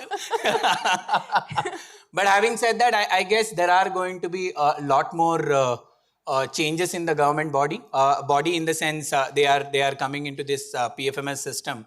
Then there is something called TSA where the real-time accounting is going to be happening now.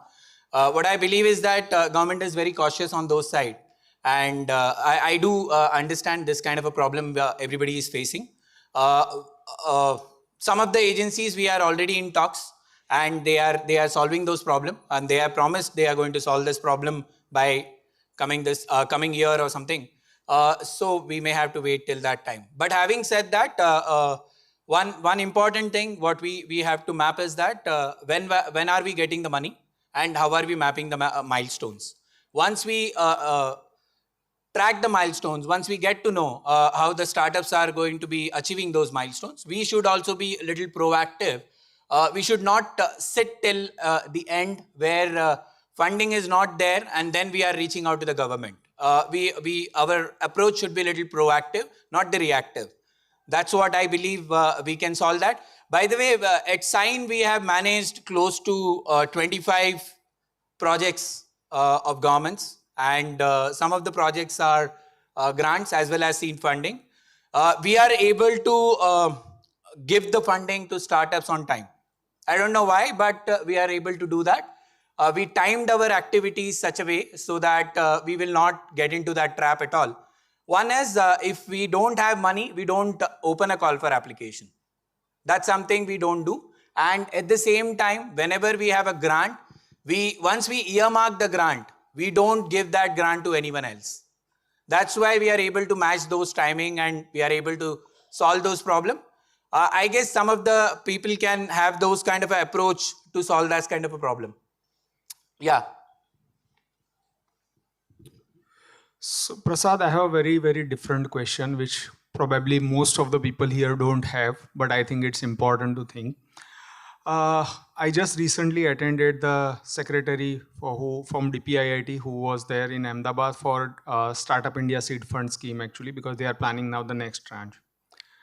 One thing is specifically mentioned, and I'm sorry, but like he said that AIC funds are drying up. That's not going to come anymore. That's number one. Second point is said that every incubator has to be a sustainable incubator on their own. So have you got any thoughts? I'm sure like IIT Bombay doesn't require that from point of view that you get easy flow of funds and CSR registration, but and CSR funds actually. But honestly speaking, all the other incubators have a very different kind of challenge. And how are you as a leader in this incubation space planning to address that for other incubators, not for yourself? Okay, so this is something what I believe is that so we started 20 years back, okay, when the startup world was not even heard of and incubators were not even getting any kind of funding. HK Mittal sir is here. He can give more insight on that side. But having said that, it's when we started, it was not an easy journey. We were not getting funding. There were very limited funding, and that too, whenever we used to get the funding, that was only for the startups, not for the incubator operations. Now, luckily, government has understood that problem and they are giving some kind of a fund as a management fee for the incubators to run the show. What I believe is that 5 to 7 years is more than enough for any incubator to come out with a revenue model, and they can be a sustainable model as well. That's what I believe. Fortunately or unfortunately, Sign is sustainable since 2004 because we ran a pilot from 2000 to 2004, and there we incubated close to 14 startups. That's where we got some kind of a motivation to create an incubator.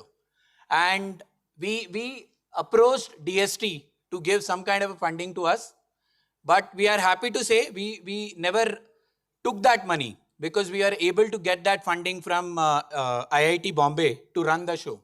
But having said that, one way of doing is that whichever institute you are associated with, you will be able to create some kind of a corpus which can be kept aside for running the incubator show in the beginning, only in the beginning, and later on that fund can be utilized for the startup activities.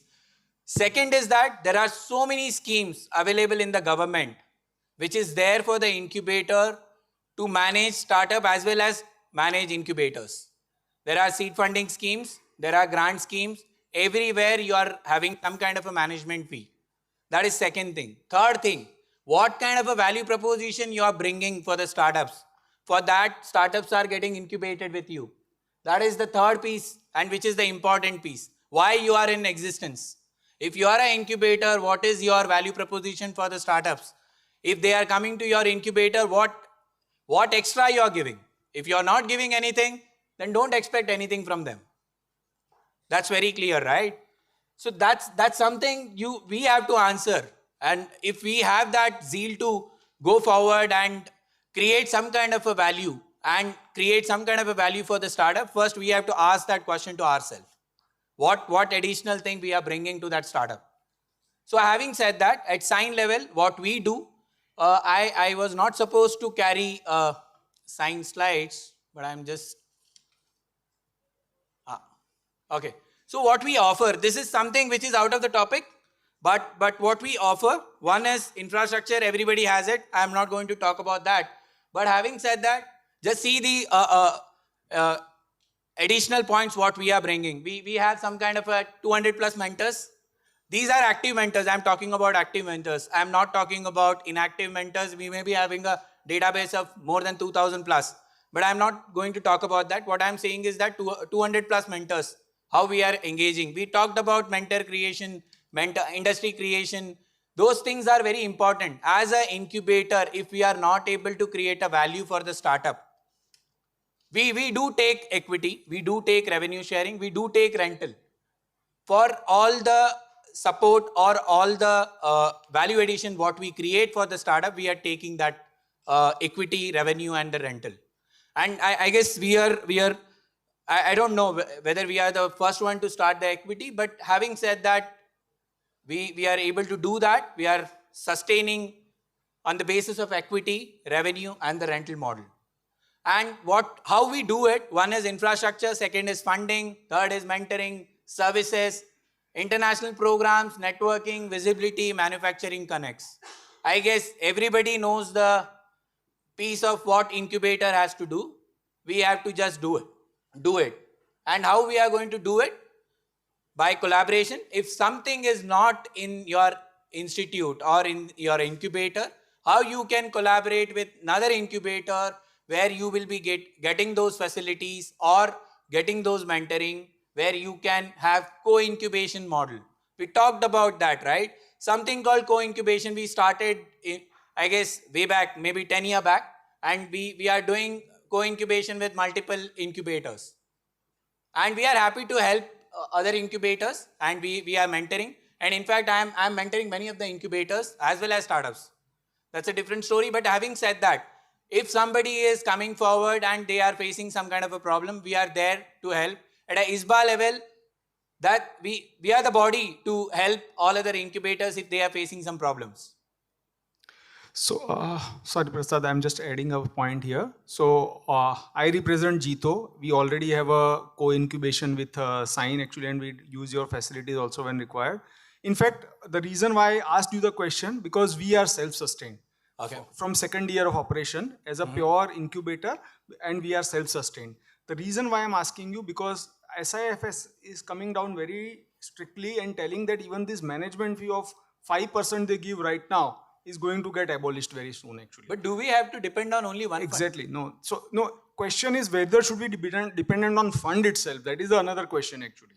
That's the bigger question that's going to come in future. Because government is trying. So you are asking whether we should depend on government funding or whether we should be going for another funding. Exactly. There are so many avenues. There are so many avenues now come up, and we should be tapping on that. If your incubator is 3-year-old, you can get a CSR funding from corporates. How many of you are actively tapping corporates to get the CSR funding? So Prasad, while it's easy for academic institutions to get CSR. No, I don't agree to that. No. I don't agree to that. I am an example myself. I am telling you actually, private incubators, it's very difficult to get the CSR because you don't get ATG in the first place. Forget CSR actually. CSR comes much later. So I'm just telling you if you are a Section 8, if you are a Section 8, and you have created incubation activity to help the startups, yes, you will be able to get 12A and ATG. That's a different topic altogether. We will discuss over a dinner or tea. Okay, so now coming to the topic, how someone has to manage or implement the grants. What I have done is that I have kept very similar slides. If you see that slides, there are a lot more difference when you're managing grant and seed funding. I have kept it very simple so that everybody will understand. And there are, when I'm writing in one sentence or one word, there are little complication to this, whatever activities we do. But having said that, whenever there is how we source startups. One is by call for application. Grant is something, if you have got the grant from government, we have to do call for application. What we have to do is that we have to have some kind of a selection criteria which will help us identify good individual, good startup to come on our incubation, where you will be able to create some kind of a value to that startup, as well as you will be able to raise funding for them. So whenever we engage with any startups, for us or for whenever we engage with any individual, we see them as our potential startup. For us, those are the individuals who is going to create a venture someday, and they will be getting incubated with us. That's a secondary thing, secondary piece of our incubation. But having said that, we put our heart and soul to create some kind of a value for that individual or for that startup so that they can create a venture. If they are converting to incubation where there is a equity model, that is well and good. If not, we are okay with it. If you want to, if I can give the number, yeah. So we supported more than 1,000 plus entrepreneurs. So only 241 startups we have incubated. So we are not behind all the numbers. What we want is that if somebody sees a value in our incubation, they should be able to come forward and get incubated with us. That's what we believe. Sorry, I'm going here and there because, yeah. So one is individual LLP and private limited or startups we have to engage when we are giving grants. But having said that, what we believe is that uniqueness, what is the competition and competitive advantage and target market or size they are going to target. Whenever somebody is approaching us, they are at an ideation stage or a prototype stage for the grant purpose, we first see what is the uniqueness they are going to bring. At an incubator level, our job is to give a very honest feedback whether that idea is going to work or not. How are you going to do that? So at sign level, we have three level of shortlisting. First, we open a call for application. Second, at an internal review, we first see what kind of a uniqueness they are bringing. Third, what kind of a competitive or a competitive advantage they have, and the target market or size. If we have all the answers, then we take them to an external review. What we do at external review, we try to bring 3 experts. One is subject matter, second is investor, and third is industry. Whether those people will be able to survive. If the investor is happy to invest those kind of ideas, we are happy to guide them and take them in our grant program. If industry is planning to look into those kind of areas, we are happy to incubate them or give them some kind of a grant. That's what is some kind of a, and subject matter, of course, what kind of a tech they are talking, whether it is doable or not doable. That's something which we want to validate. And the stage, it doesn't matter to us if they are in prototype stage, product stage, or a revenue stage. Whichever grant we have, on the basis of that, we will be shortlisting. If the criteria is, if they have to be a revenue-based startups, we will be happy to engage with them. And what kind of a roadmap they are going to have. With that, whatever grant they are going to get, what kind of a roadmap they have, and what is they are going to achieve. And what after getting the grant, how they are going to use the grant, and do they have a capability to use the grant. This generally happens when you are giving grants to individual. At a startup level, we don't worry that much because we know this is a team behind that startup and they will be able to use that funding. That is something easy, but when we are engaging with individual, there you will be facing some kind of a problem, whether they have a capability to use the fund. That's something which you have to closely interact with them, understand, then only we will be. And some of the cases you have to take a gut, some kind of a gut feeling, then accordingly you have to take that risk. And grants, of course, when they are applying for the grants, there may be a grant which is 50 lakhs. But do you want to give that entire 50 lakhs to them? What kind of idea they are pitching? And do they require that kind of a funding? That is something is incubator's role, right? We have to see whether they really require, or you have to see, I am getting into a timeline where I have to disburse the entire fund, otherwise my money will go back. We are dealing with public money. We have to be mindful what we are doing. And something which we have to ask our question. So Nidhi Prayas is a scheme where you get 10 lakh rupees per startup. And in first cycle, I do remember we selected 18 startups. We had a big debate with DST. DST clearly told us, there is only 10 lakh rupees. How can you select 18 startups instead of 10 startups? We gave them the indication. There are 18 startups who require less than 10 lakhs. That's why we want to support 18. Of course, there is a burden on us because 10 startups you will be able to manage properly. But why you want to go for 18? But having said that, what we believe in sign, whatever money you are getting, this is some kind of a taxpayer's money. You have to be mindful when you are using those money. Objectives like what kind of objectives they are going to achieve with those funding. If some of the startup or individual, they are managing some kind of a project which is 10 crore worth and you are giving 10 lakh rupees, do you really want to give that? Are they going to achieve anything out of that 10 lakh rupees? They may be an excellent individual or a startup, but with that 10 lakh rupees, are they going to achieve anything? That question we have to ask ourselves. If yes, answer is yes, and you will be able to bring another 9 crore for them, then of course you may have to look at that individual or startup. Okay, usage of grant I have already covered. Milestones to be achieved. Okay, this is something, one is grant. You can give that grant in one shot. Let's say for example 50 lakhs, 10 lakhs, whatever it is. But what we believe in sign, giving it in 1 or 2 tranches. The reason is that there is something, if somebody is not able to manage the grant, you have something called damage control. You will be able to save a remaining money. That's what we believe at Sign. But having said that, in some cases, some decision which has to be taken. If somebody is not doing good, you have to take that money back. You have to try to get that money back. But if not, then you have to report it to government. That's what is the process everybody follows, and we also follow the same thing.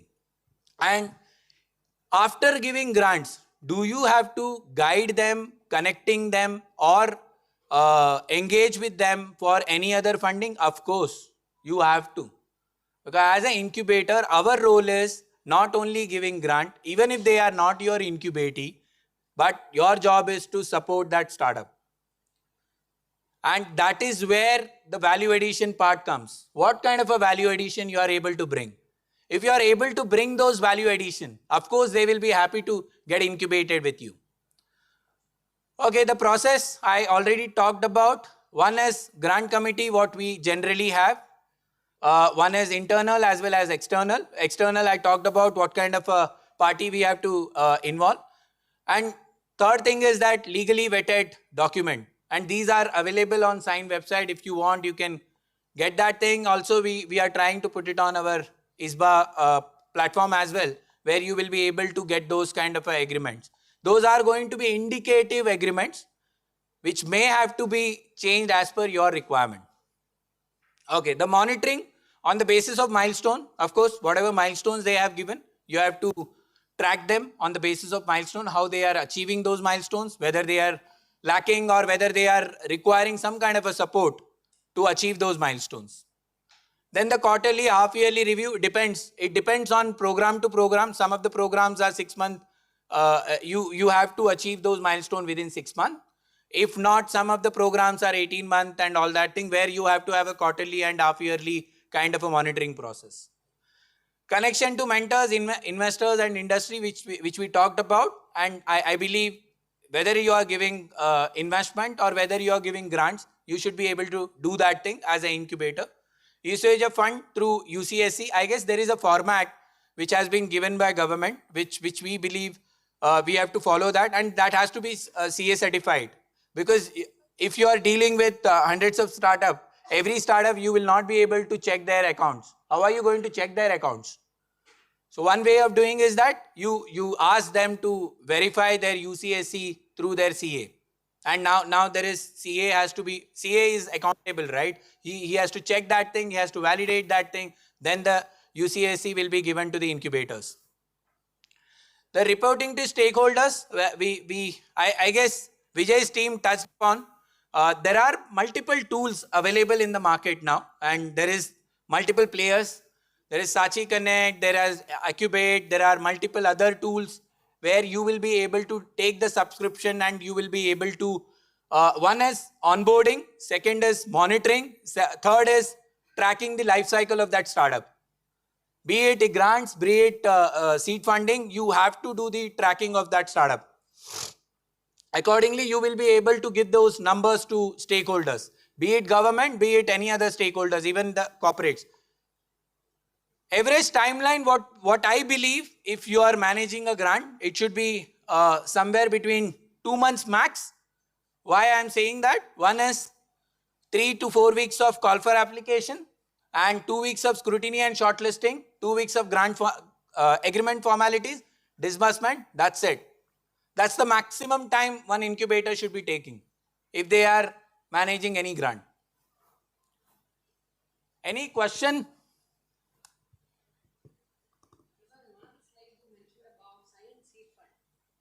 Yeah, so I will I will come to that point. Yeah. Okay, any other question on this? Okay, so these are some of the government grant funding schemes. I have not covered every grant schemes, but these are the active ones. But having said that, there are many more schemes available, and you can go on Startup India website. I guess many of the grants has been already listed. These are some of the grants which Sign is actively engaging, and I tried bringing that. Okay, so now one is seed grant which we covered. Now the seed funding, there is no much difference. Only thing what we are doing here is that we are going to only deal with private limited companies, not with the individuals. Seed funding, because you are giving investment, you have to have a stake in the company. If you want to have a stake in the company, that company has to be a private limited. As simple as that. We don't deal with individuals when it comes to investment. But having said that, if you really observe the entire slide, there is no much difference. Only thing is the due diligence part and the IC part, that is the additional thing. And the reporting will remain same, all other remain same. And the timeline will increase because there is a due diligence, amount is more. And because at sign level, we do a due diligence at we outsource the due diligence part because there are multiple things involved. One is legal due diligence. Second is financial due diligence. Technical due diligence, we'll try to do it with IITB professors. That's how we deal with it. And the timeline, what I believe is that it's 3 to 6 months. If we are dealing more than 6 months, then it's better we let go that startup. Okay, any question on seed fund management part? I guess if you don't have question, then I can wrap my session.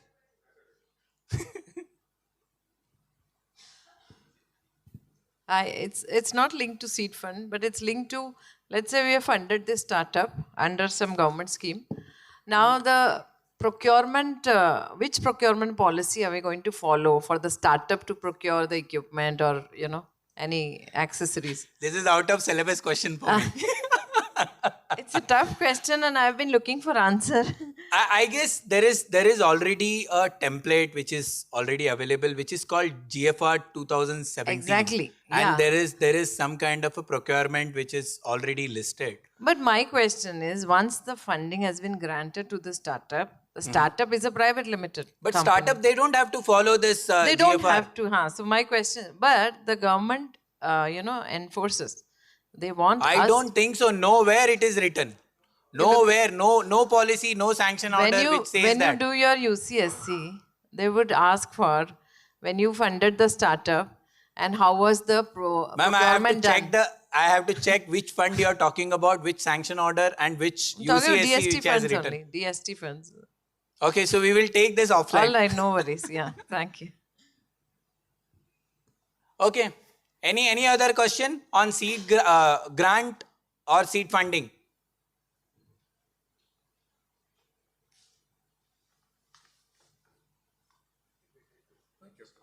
I will listen to this question. Just a quick question. Are you incubating only IIT Bombay? No, we are open for all. Okay. That's the question. How diverse is it?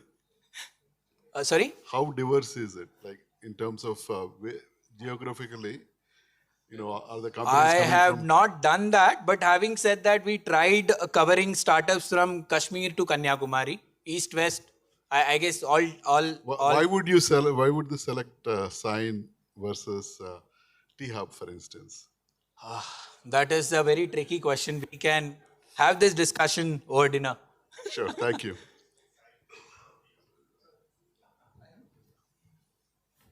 Yeah, but there is an answer to that, but I will try to cover later. Yeah, Prasad, I have a question. Once you invest in a company, By the way, we have signed a MOU with T-Hub. Sorry. So I will tell you what happens. Sign also has some kind of a thing which is not available at IIT Bombay. So we believe in collaboration. What we believe is that we will not be able to fix all the problem of startup. There is ecosystem players, how we can work together and solve the problem of startup. That is what we believe. And I guess we were the first one when we met in Mandi. I was the first one to go to Vijay and ask for can we sign a MOU? And I don't know after the MOU what we did, but having said that, there is exchange of startups. That is started. Yeah, I have a question. Once you have your exit, so you will, you will get some return from your equity investments.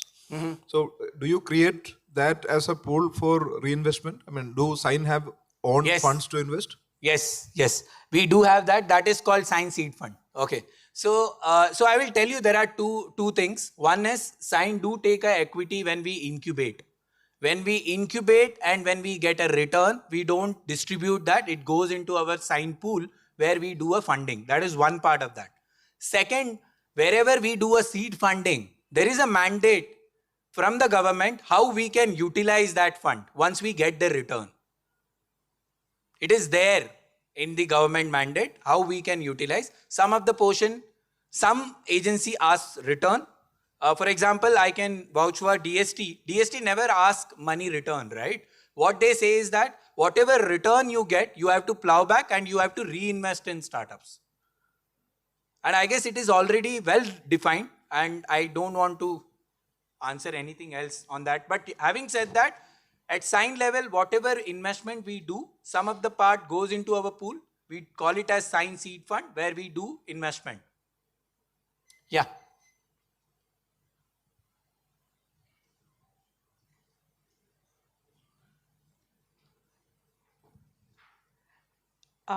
Fortunately, we have got some debt funding and people have started repayment also.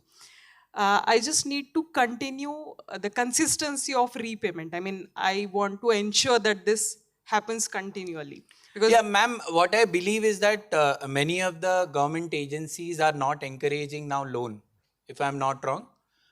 Some of the agencies have started asking to invest by way of CCD or CCPS or equity. It's SISF. Yeah, so that's a CCD, if I'm not wrong. Ultimately, it is going to convert preference shares or equity. That is allowed? Right now, it's sorry, we have not availed startup seed funding. I may be having limited knowledge about that thing. All right. SISF is debt allowed. He is the chair. Okay, no, I am no longer the chair. That's let me just. It's both. You can give it as debt as well as also as CCDs. Yes, sir. We actually have started giving debt and even started receiving the repayment also from some of the startups, but some they are a bit, reluctant or resistant, which we feel difficult to deal with because we don't have any mandate or anything backing. Let me just clarify that giving debt to startups is not a very wise idea. I don't know what others would say, but the only way you can actually multiply that investment is through either equity or CCDs. Yes, sir. So, and the burden of managing a debt also is quite heavy. That's actually is my question, sir. So, okay, so what we can do is that we can take this question offline. I guess we managed debt in the beginning and we were able to successfully recover some of the loans. But having said that, as an incubator at a management level, we took a call. We are not going to do debt henceforth. Okay. So just to answer your question, we are also SISFS incubator and it is 20% grant, 80% CCD. That's the mandate. So you can go up to 20 lakhs and up to 50 lakhs on the other side. Thank you. This is what we call collaboration. We have to learn from each other. So if you have a DST or some grant from a central government agency, what is the role of your host institute versus the incubator? I guess there is no connection at all. If the money is directly come on your books, you have to manage that. The host institute is the recipient of the grant, but the incubation center is, so there is a confusion there. Okay, so but what I believe is that all the agencies now they are requesting incubators to incorporate their Section 8 or some of the entities so that they can have this transaction very clearly, right? I guess we at a sign we also manage Nidhi Prayas as a nodal agency. What we do is that unless and until there is no proper demarcation between host institute and the incubator, we don't give the funding to that incubator at all. We tell them to create a Section 8, then only we pass the money. And I guess more or less government is also doing the same thing now. Yeah, any other question? There is a delay in Section 8 company formation and the government grant is, first tranche is given. So it is going to the host institute, but it is mandated that host institute should follow the discipline and transfer it to the Section 8 company once there is a procedure and Section 8 company is set. Correct. So there is no confusion about it. The government funding from central government is coming only to the independently governed incubator. Okay. Any other question? Do you have a formal MOU with IIT Bombay? Sorry? Do you have a formal MOU with IIT Bombay, your host institute? Yes, we do have, which says that very clearly what is our role and what is IIT Bombay's role.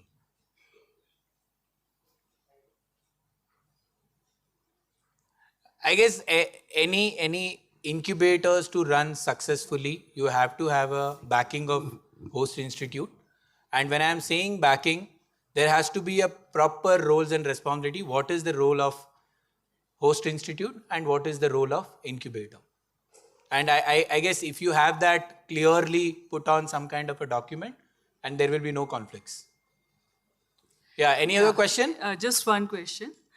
We are an incubator in Punjab and we are a society. It is a standalone incubator with any institute or university. So societies are also eligible for the seed funding? Okay, so sign is a society by the way. Okay, fine. Thank you, you have answered. Okay, so what I wanted to cover. Since there are a lot of questions, I am Brahmanan, former mission director of Atal Innovation Mission.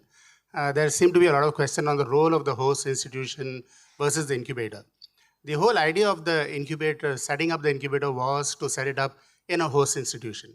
And the reason was you first have a university resources which are available, the institutional resources. You have students whom we want to encourage to become startups, and therefore that student body is there. And thirdly, you have to have land and other facilities which an incubator will not have initially to begin with. So it has to have the support of the host institution in order to do that. But for the running of the incubator, almost all the government agencies now have ensured that you have a Section 8 or you have a private limited status, and that gives the degree of independence from the host institution in being able to execute more agile and quickly, and not to have the procedures, the bureaucratic procedures of the host institute imposed on the incubator. So I think this role is very important because India has almost 39,000 colleges and 10,000 engineering institutions, and incubators as a way of being supported by a host institution is really what India needs, and that is the reason why this whole setup was there. And many people, when I go to different universities, there is an active collaboration between the university and the host institution. And if you're not actively collaborating, it is to the loss of the incubator from my perspective, because you're not leveraging a whole lot of resources, capabilities, and facilities, as well as the reach. take for example the universities. They have connection to the placement network. Now all the companies who are coming for placement, why do we not leverage them for supporting the incubation and the innovation? We are all looking at placement, but we are not looking at innovation collaboration. And this becomes a great vehicle for, in fact, every university should have a chief innovation officer in addition to a chief placement officer. And they both should work together to make sure that innovation that is happening through the incubator is got to be known by all the private companies who are coming for placement, and then they can further support through their CSR funds or other research projects. I thought I would just add this. Yeah, so what I wanted to cover is that mode of investment, direct investment, everybody knows at an incubator level. One is loan, which we can give it to startup. Second is that co-investment and the grants. Grants, which we covered. Co-investment, which is both the incubators can invest in those startups. What I understand from government scheme, I may be wrong, but what I am saying is that if the scheme says we can invest 1 CR in startups, at sign level, if we believe we should be giving only 50 lakhs. And another startup thinks, another incubator thinks they can give or top up that another 50 lakhs from the same scheme or from the different scheme. We should be allowed to do it. But I guess there is little bit of confusion. But having said that, having different fund, investing in the same startup is possible at an incubator level. That's called co-investment. I talked about co-incubation. Now there is co-investment model, which you believe you will be able to support same startup and with a different fund. With the same fund, we can get the clarity from the government. Yeah, so one is equity investment, discounted cash flow method. Everybody knows DCF, and you can invest in startups. If co-investment, VCs or angel investment or somebody other investor is doing some kind of a valuation, you can do a co-investment. And when it comes to CCPS, OCPS, easiest way to invest in startups where you don't even have to do valuation of that startup. Okay, CCPS is compulsory convertible preference shares. OCPS is optionally convertible preference shares. Okay, these are some of the rights which we believe as an incubator you should be having it whenever you are signing an agreement with startups. But these agreements, whatever you are doing with startup, it should be a startup friendly agreement, not the incubator friendly agreement. So when I am saying incubator friendly, there are people who is already having some kind of an agreement which is investor friendly. So we should have a startup friendly. At an incubator level, we should advocate about startup friendly agreements. Okay, so some of the clauses I have already put, and if you have any, I will just... Okay, so some of the schemes also I mentioned, what all schemes have, what kind of a funding. I'm only focusing on seed investment, not on the grant side. Yeah. So I'm here to do experience sharing. That's what I believe. We can collaborate, we can share our experience, we can learn from others' mistake, and we don't have to do the same mistake. Yeah.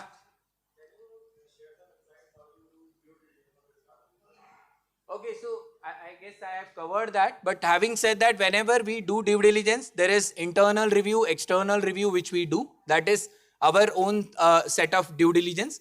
But having said that, just to have a discipline in the books of startups, if startup is not having books, let's say for example, if startup is 3-year-old, then of course we do a proper due diligence. If startups are 1-year-old, where the books are not very proper, we try to do it at our internal level.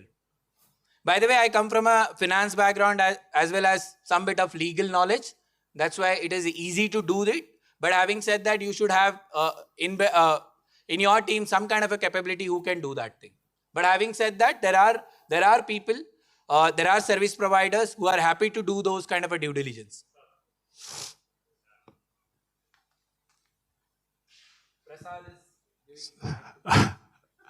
So just, I know that many of you who have host institutes are run by society and trust, which falls under the Societies Act or Charitable Trusts Act. However, Section 8 company falls under the Ministry of Corporate Affairs, which is a different animal. So what happens is when you use the word due diligence, you will have to engage someone called company secretary, because CS is not something which trusts have. So this is something new. So what I would suggest, those who are new into this funding and all of that, you have to engage with somebody, because of course, Prasad Shetty has got a lot of experience. He's got that background. But other incubation managers, please engage with somebody, because it will be then legally vetted. Somebody who will make sure all the forms are registered in the ROCs, whether if you're taking equity. So that is just a simple, humble submission to all of you. Don't try to do it, because we have seen when startups come to us having received fund from another incubator, and then when we as an incubator do the due diligence, we found that that incubator had so many gaps that they actually had to give back the money, because it was not in compliance at all. And it is all in good faith, because incubator wants to give the money to the startup in good faith, good intention. But compliance and due diligence do not shortchange. Having said that, ISBA does a lot of master classes, and we want you people to attend that as well, so that you can learn on seed funding management. Yeah, any questions? Or I will leave this slide or keep this slide. This is what is the impact what we created at Sign. We have supported more than 241 startups and close to or more than 1,000 plus startups. Current portfolio what we are managing is 77 startups. And graduate, when I am saying graduate startups, these are operational startups. They have gone out from Sign. And of course, we do have some kind of a failure in our incubation as well. We have some 48 startups have failed. And some 13 startups, this is something is very interesting. At an incubator level, we should also have some kind of a knack. If certain startups are having some kind of a synergies, we should be able to merge them if they are not independently able to go forward. And certain startups, if somebody is stuck at something, and you should get some kind of a corporate who can acquire those startups. That is what is incubator role, correct? And this is what when Sign is investing $1, startups are going out and they are raising close to $190. And combined valuation of Sign startup is around 3.56. And I guess our startups have created more than 300 plus IPs and 10,000 plus jobs. That's it. Thank you.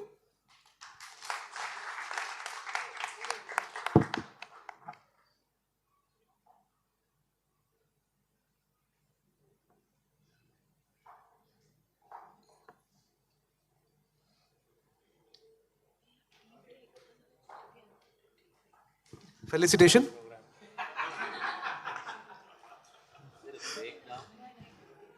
Yes, there's a break. Yeah, but before that, we'll felicitate Prasad. Okay. Felicitation. Who is going to do it? Yes, sir. Please, on the stage. Yeah.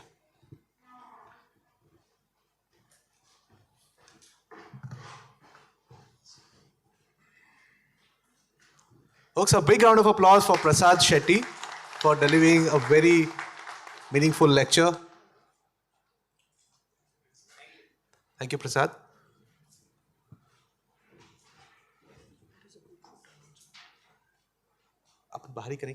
Yeah. Leaders, after this, we are going to break for high tea. We also will be doing a group photograph outside. We'll figure out a place. Me, Prasad, both the Prasad will figure out where best we can do. But we'll definitely do it outside. A group photo that has been a ISBACON culture of doing nice group photographs. But we'll break for high tea and we'll come back at the same place at 6 o'clock when we will have the award ceremony followed by a dinner at the same place.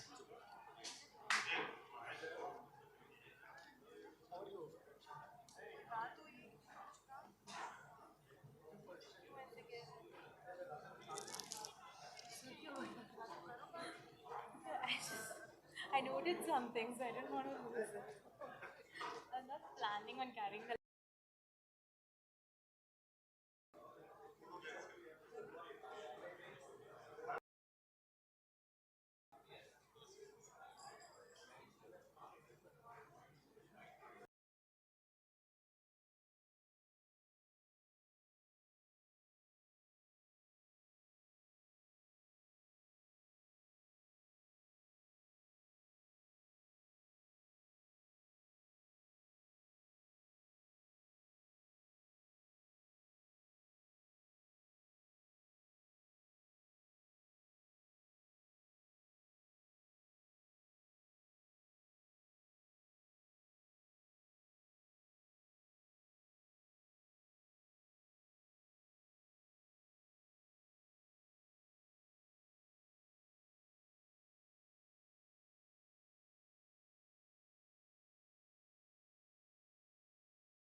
so that our facilities team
I request your attention for a minute, please.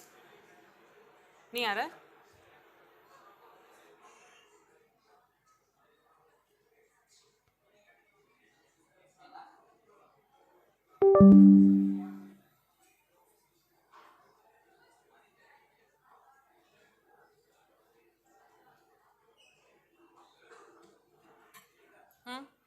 Okay, requesting your attention. All of the out of station delegates for whom we have arranged hotel stays.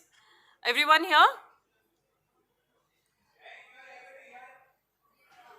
Okay. So we have arranged buses for you guys. There is transport available after. Oh, sorry.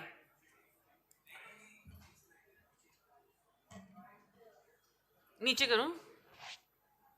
Can you all hear me at the back? Okay, cool. So we have arranged buses here. So there is transportation available after dinner. We'll be letting you all know. So so people who are going to be staying at the CCMB guest house, IICT guest house, and NGRI guest house, you are all in one bus.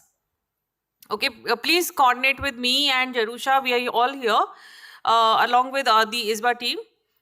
People who are staying in SVM Grand Nagol and Medipalli, you all are in one bus. Okay. Second is Minerva Grand and Grand Continental. There is a third bus. So there are 3 buses. This will all be available after the dinner. If anybody needs to leave right now, I think the addresses have been shared with you. If you need any assistance, you can contact me. Thank you. Dinner is served here. Just quickly, I forgot to introduce myself. I'm Ritika. I'm from AIC CCMB, and I'll be able to assist you. Thank you.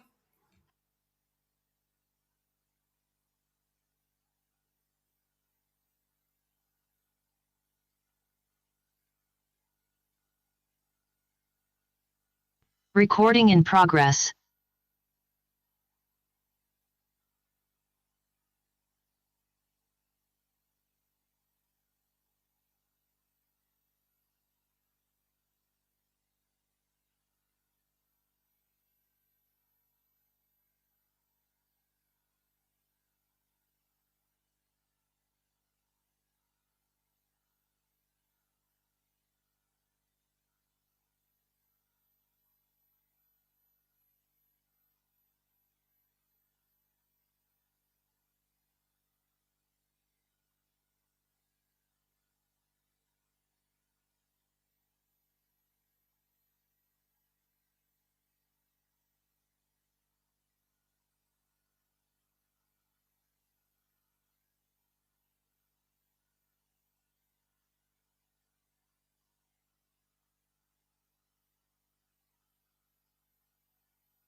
Good evening, everyone. If we can just please settle down, we'll start with the event soon. Also, I believe a gentleman had misplaced his delegate kit with a few chargers. If any of you have that delegate kit, kindly return it to him. Okay, he got it. All right.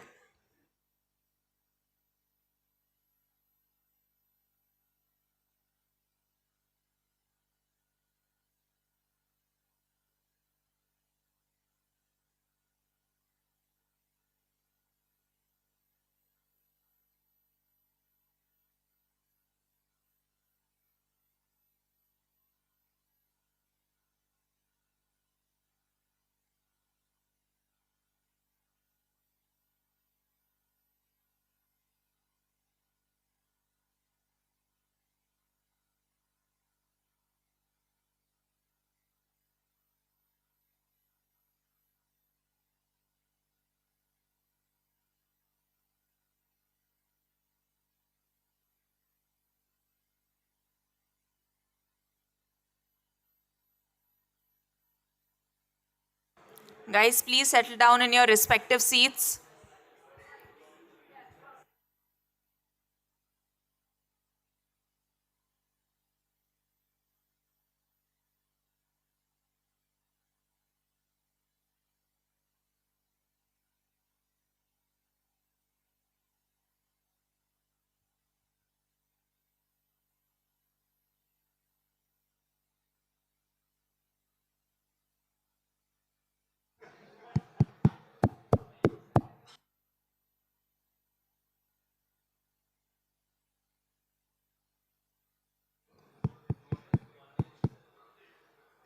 Hi, folks. Please settle down so we can start the event.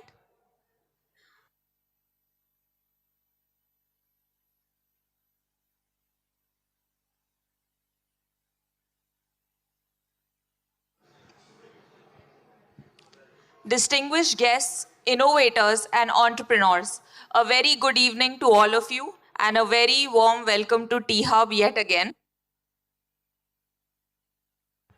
I believe it's been a very long day and everyone has been very, very patient. So thank you so much. But we're very, very happy to have all of you here at T-Hub today. Thank you. My name is Dhruvika and I will be your host for the night. And this is a flagship annual event of Asian Association of Business Incubators. And tonight we are about to embark on an evening of celebration, inspiration, and collaboration. To start off the event, I would like to invite Professor James Lee, the President of AABI for the year 24-25, to please give us the opening remarks and kick us off the event.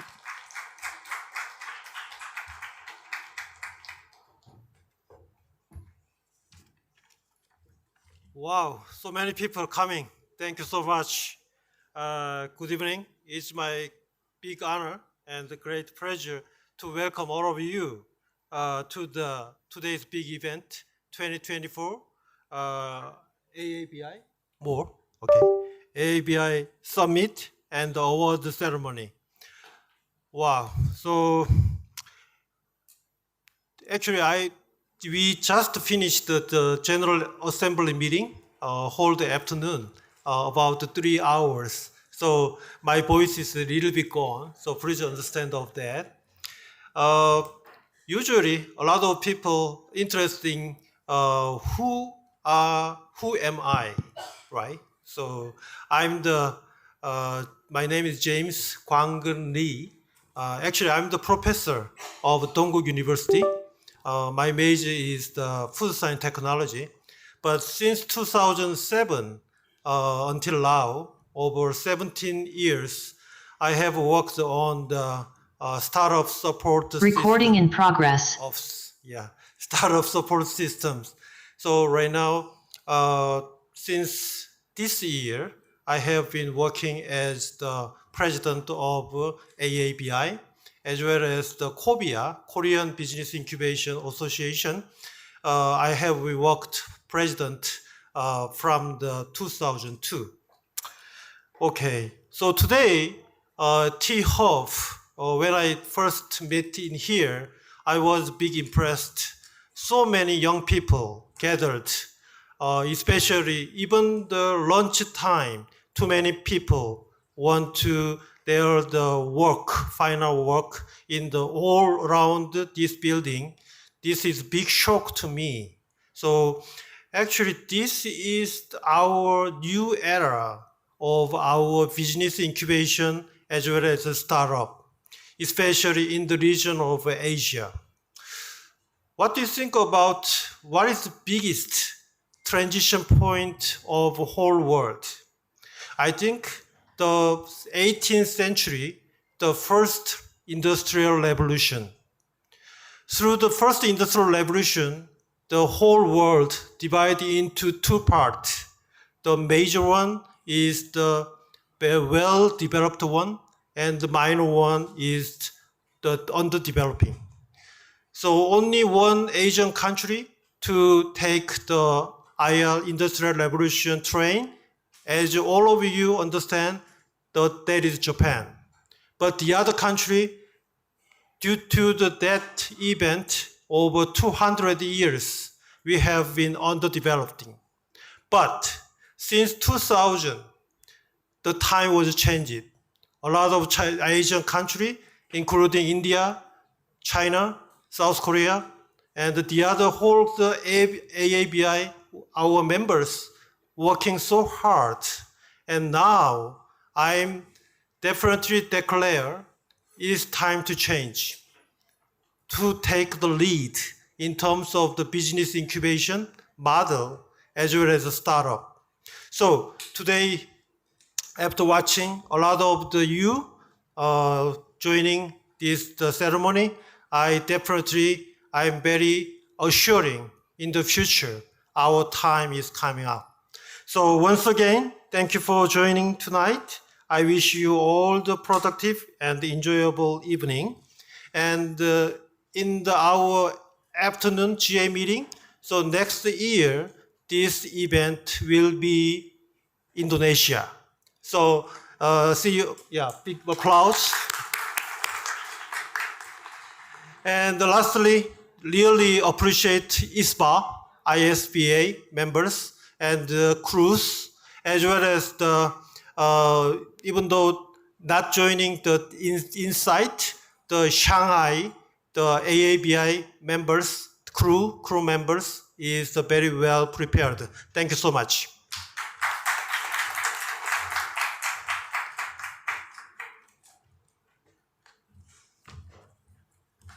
Thank you so much, Mr. James. Now I would like to invite our CEO of T-Hub, Mr. Sujir Jagirdar, on the stage to welcome you all.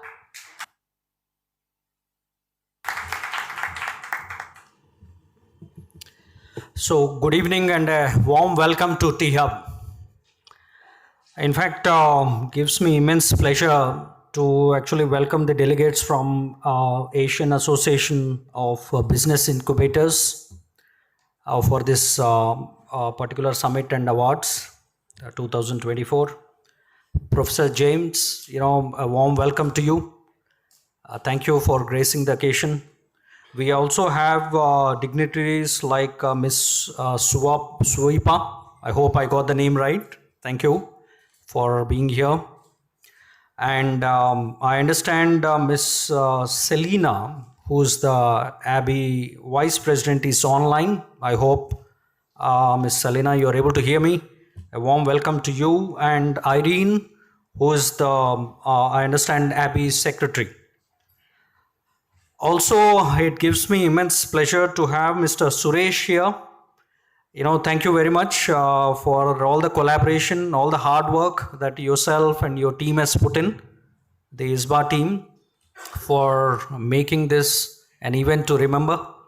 And also there are few dignitaries that have come in from New Delhi. We sincerely appreciate their presence. So some of them have been associated with T-Hub for a long time. So one of the things that we at T-Hub believe is the collaboration, right? Global collaboration. In fact, I've always been talking about the fact that we are not solving local problems. Every problem that we pick and take, and try to solve are global in nature. So the mindsets of startups and possibly the mindsets of incubators also need to be global. It doesn't matter where you are set up and how you are, what kind of focus you are driving. So much so that very recently we had an interesting interaction with few of the incubators from Australia, Sweden, and also even France. Some of them are planning to set up their small centers here. So the opportunity, in terms of global collaboration exists. It's something that incubators or the associations like these should network and try and see how we can leverage each other's strengths. It doesn't require everybody to build everything. It's just that the leveraging can drive a lot much more power into through this association to the very ideas and startups that we are trying to build. I guess amongst other things, the point I was mentioning earlier about the global issues. For example, we have many startups here that are working on, say, reducing carbon emission, for example, or working on alternate fuel, right, to reduce, carbon-led fuel consumption, or working on healthcare, for example. But these solutions, need not necessarily come from one region. We have startups working here and collaborating with professors, for example, from UK, or corporate entities and people working in corporates in the US working with our startups to actually help in solutioning. It's a very networked world, and we just need to leverage this. Hopefully, I think from T-Hub perspective, we need to associate more and work more in terms of driving these outcomes.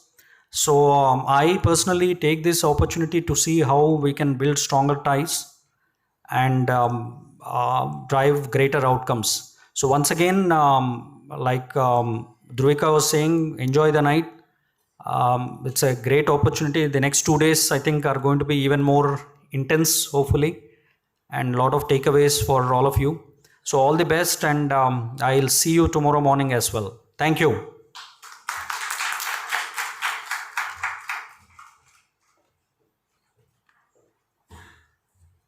Thank you so much, Sujit. And before we move on, I would like to apologize in advance if I mispronounce any of the names. Please excuse my mispronunciations. So, moving on to the next and the very first segment of today's main agenda. We have organized a panel discussion on AI transformation, challenges and opportunities for international business incubation. We have invited several experts from the AABI community who will share their perspectives on how AI will be reshaping our business landscape and the potential Recording that in it holds progress. for business incubation processes. The panel will consist of 2 keynotes and 1 interactive session. And let's get that exciting segment beginning now. For the first keynote, I would like to invite Mr. Andrew Wong, the chairman of E3 Capital Malaysia, to share his perspective about the business landscape in the AI era. Mr. Wong, if we can please have you on stage.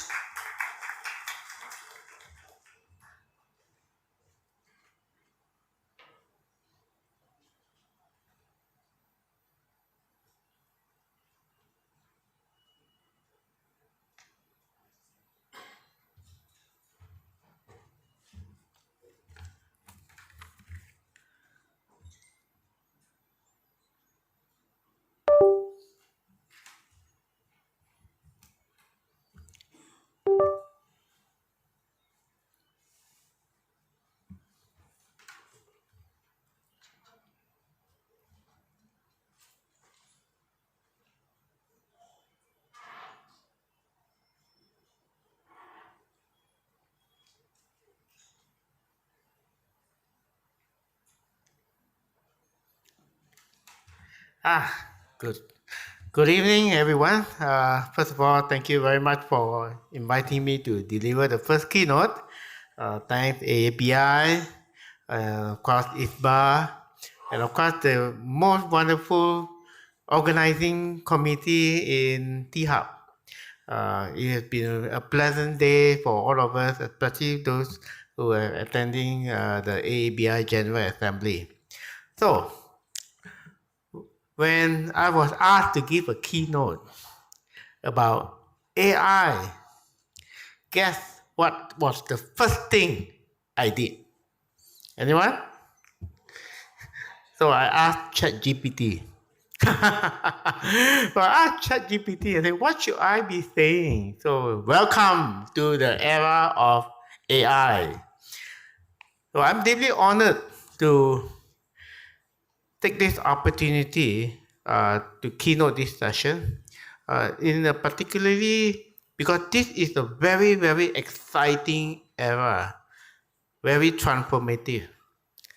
And I'm not talking from the perspective of a technologist, because I'm not, but I'm talking from the perspective of a user and a business practitioner, and how AI, how do we view AI to be in the coming future.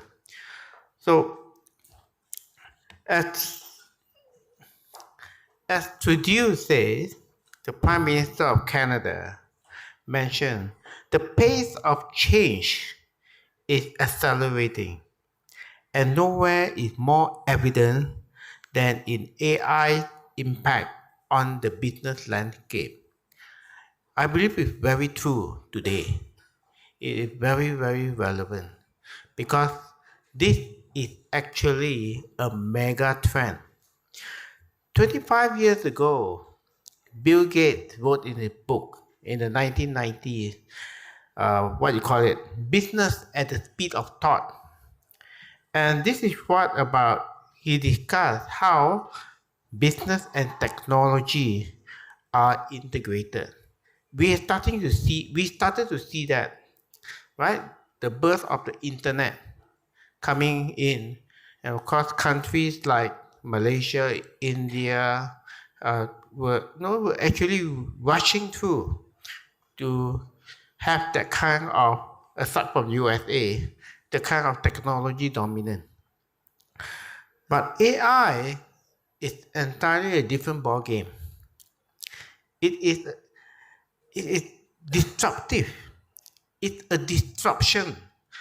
And like it or not, today, whether you are in a traditional business or you're in tech, AI is central in our world today.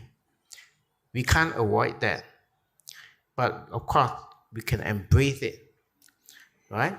So, but the most interesting part is this.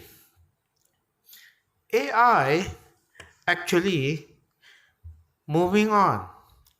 AI started to accelerate when ChatGPT came into play. That's the birth of generative AI. But AI has been around 30 years ago. Way back in 1990, I was playing with AI as a solution provider. So we use AI for what? Predictive. We use AI to predict stock market. That's what I did. We use AI to predict bank fraud, traffic, congestion, and all this means, because what we can't do with our human mind, we actually use AI to do it. But those days, 30 years ago, it's not the kind of AI that we are seeing today. And of course, from 30 years, right, and to now, it is projected AI will be $1 billion industry. So as you can see over here, by 2026, it should be exceeding $207 billion. So it's a huge market. Everyone is going into AI. Every single tech company is also looking into AI. I don't blame them, because that is the trend. how do we capitalize that? And moreover, sorry, I didn't use my script because there's a lot of data to be involved. So, in the period starting 2010, there were only 240 related AI fundraising round, and that time technology was just starting. The AI tech was just starting. Okay, but it started to accelerate beginning 2015, and for the last decade, AI deal volume achieved almost 4 times in the last decade. So the tipping point is again ChatGPT. When ChatGPT was unleashed, then considered one of the pioneers of AI, the whole world suddenly woke up. The whole world suddenly talked about AI, generative AI. And today, a lot of technology based on AI start to spring like flowers. Let 1,000 flowers bloom. So this is very interesting. Okay, this is very interesting. And what I like about this is that in this artificial intelligence, AI started with over 2,000 funding rounds in this sector. As of 2024, September last month, AI funding round has reached 3,684 year to date, and it's on track for 5,000 at the end of this year. Hence, different industries are adopting AI right now. You can name that, it's all listed in there. So every aspect of industry is using AI. So that's back the question. Are we there? Are traditional businesses looking into adopting AI? Are we helping businesses to adopt AI? So we have a role to play, not only just as a technologist, but as a technologist that is going to be impacting businesses, impacting the global economy. So AI is a new business model. The core aspect of AI is data. So we have reached that data part in the early part of 2000. Then now the advancement of AI came in with better algorithm. The days of my 30 years ago playing with AI is so much different from today's AI landscape. So we are living in very, very interesting time because AI helped to turn a company with nothing to become very, very competitive. If only you can leverage data and AI. And the fact is, digitalization today enables the fastest proliferation of data and AI at the same time. So if a company is not leveraging on digital for it to grow, it will be left behind. No, it won't be left behind. It will die. You will see the death of companies because of the changing transformative trend of AI. AI make a difference in our life today. You ask yourself, how many of you uses AI? If you are an academic, let me ask you again, if you are a lecturer, how many of you uses AI to prepare your lecture notes? Anyone? Show a hand. Oh, there, I see one of them. There you go. So AI is no longer just for business, but it's also for personal. Every part of the world is already using AI. And that reminds me, how many of you watched the show Star Trek? Star Trek? Who is a Star Trek fan here? All right, just a few of you. Okay. So Star Trek was the futuristic science fiction. Right? It used to be a series, then it ended up becoming a movie. And Star Trek, the next generation, you have this humanoid called data, right? And data has no feelings. But data uses his algorithm to process millions and millions and millions of data. And he became smart. And everyone relies on him for certain decision making. And that's exactly what's happening in our world today, when we also will rely on data and AI for our decision making. Okay? So these are the companies that actually leverage on AI. 30 years ago, we have no such thing as autonomous vehicle. Today we have, and thanks to Tesla. And Netflix uses AI to predict what the next show you're going to watch. So every day we are users of AI. Okay? Every day. And of course, AI is the opportunity. Then we come to an ethical dilemma. Right? You have ethical AI, data privacy, is it safe?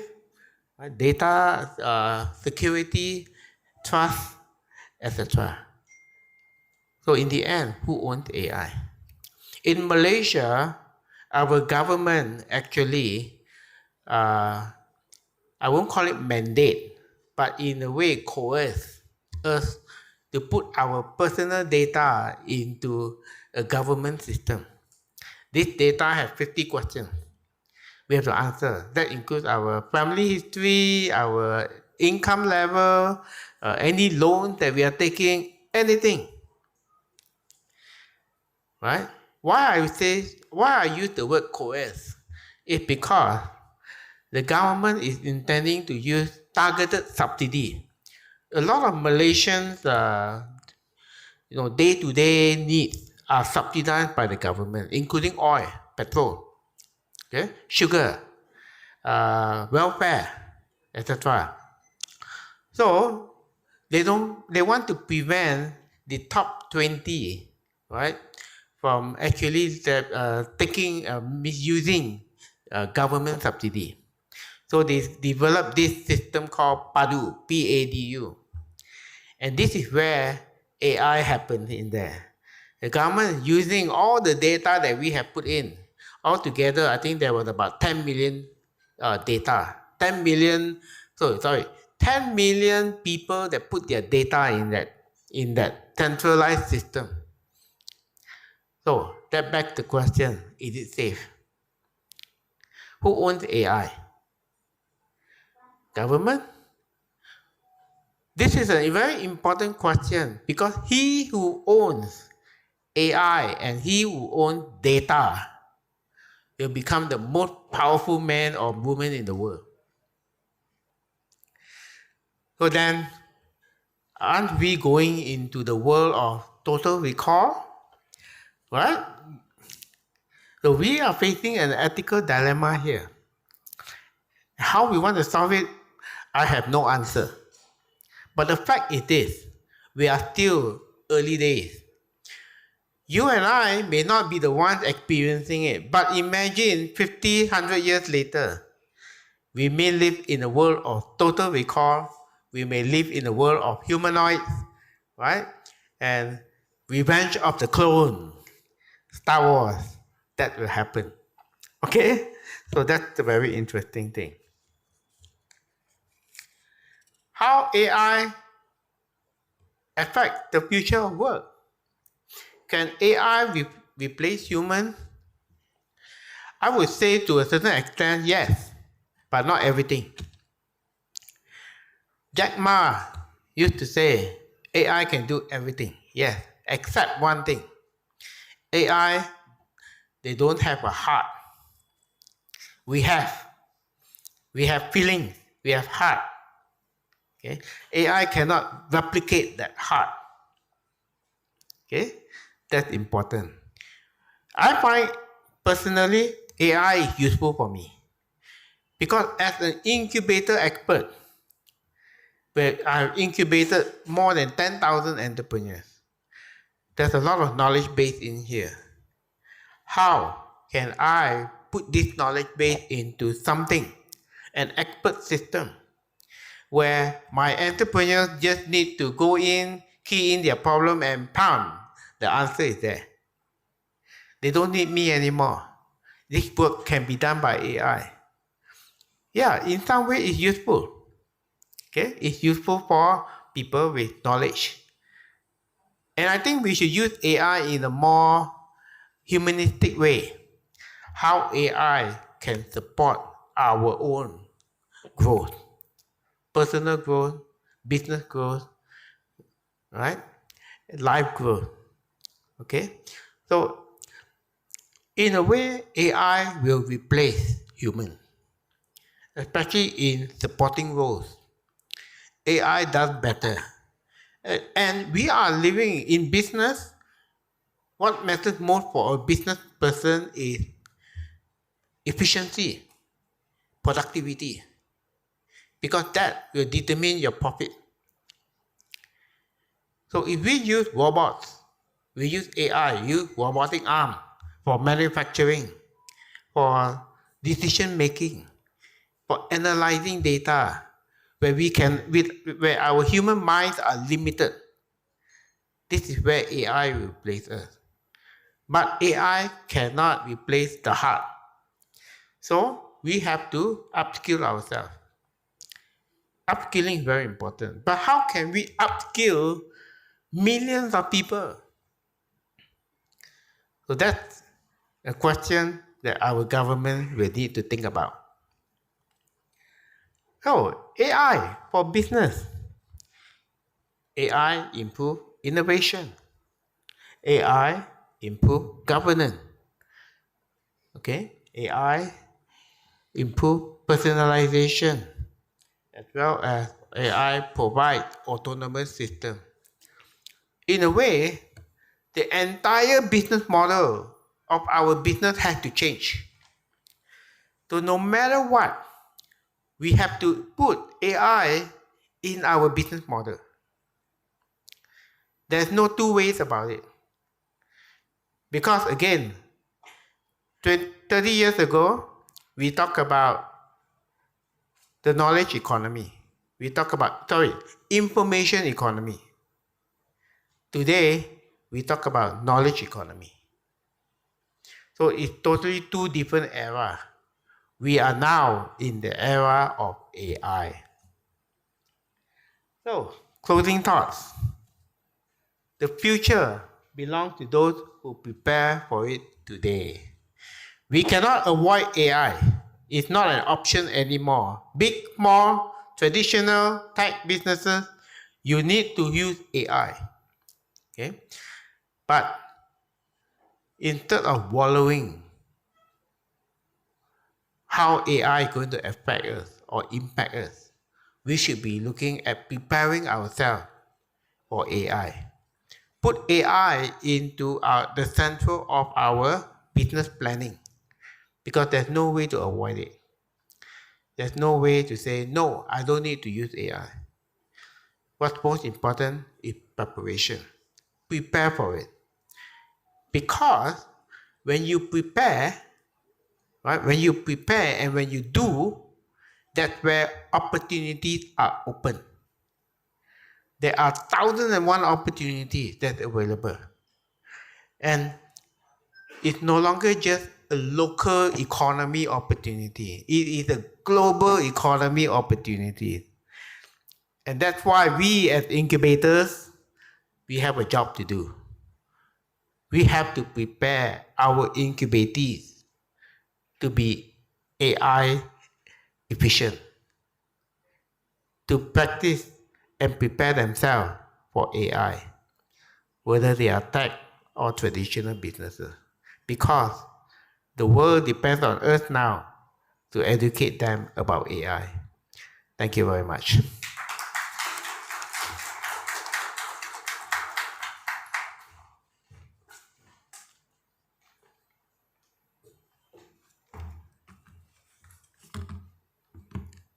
Thank you so much for that eye-opening session, Andrew. We really appreciate you taking out the time. Now I would like to invite Miss Ling Vitha Wasaya Sak. Am I right? Maybe I'm wrong. The director of ISBA, to educate us on the challenges and the opportunities that AI brings to incubators. Miss Ling, can we please have you on stage?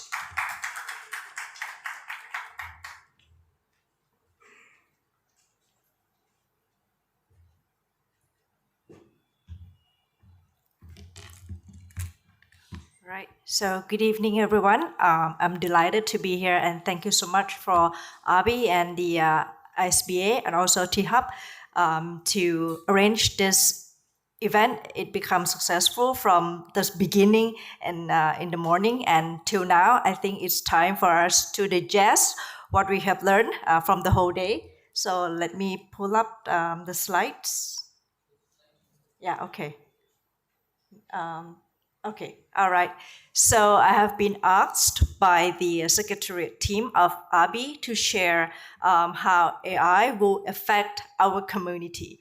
So Mr. Andrew has mentioned about AI in terms of it can leverage the opportunities and also the potential growth of the business.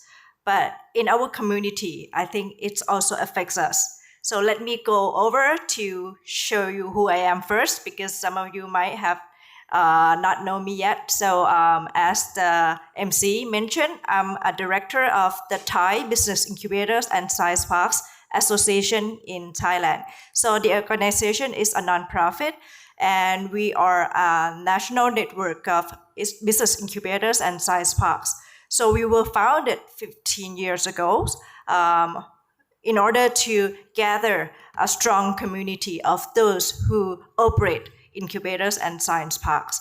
From then, we have our strong missions to build a good human capital for the industry, business incubation industry, and also to leverage the strong network that we have. We not only work domestically, and that's why we also joined the International Association to make sure that Thai BISPA could be a gateway to connect our incubators and our startups around the world. So that's one of my hats that I'm wearing. Another hat, I'm also a vice president of the Thai Business Angel Network in Thailand. So in order to complete the ecosystem, we are trying to figure out the different jigsaws in the whole ecosystem and make sure that Thailand, we have everything in place, either by government push, either by private led. But these will complement and make sure that the startups and entrepreneurship will flourish. So, and that's the reason why I have been involved in ecosystem since 2006. So I was graduated in the topic around innovation management, entrepreneurship from the States. At that point, I have learned what's the gap between the states, who are one of the legacy for the world, and how Thailand can create our own ecosystem under the context. So what I have tried during the past 2 decades is going to around the policy level into the implementation level.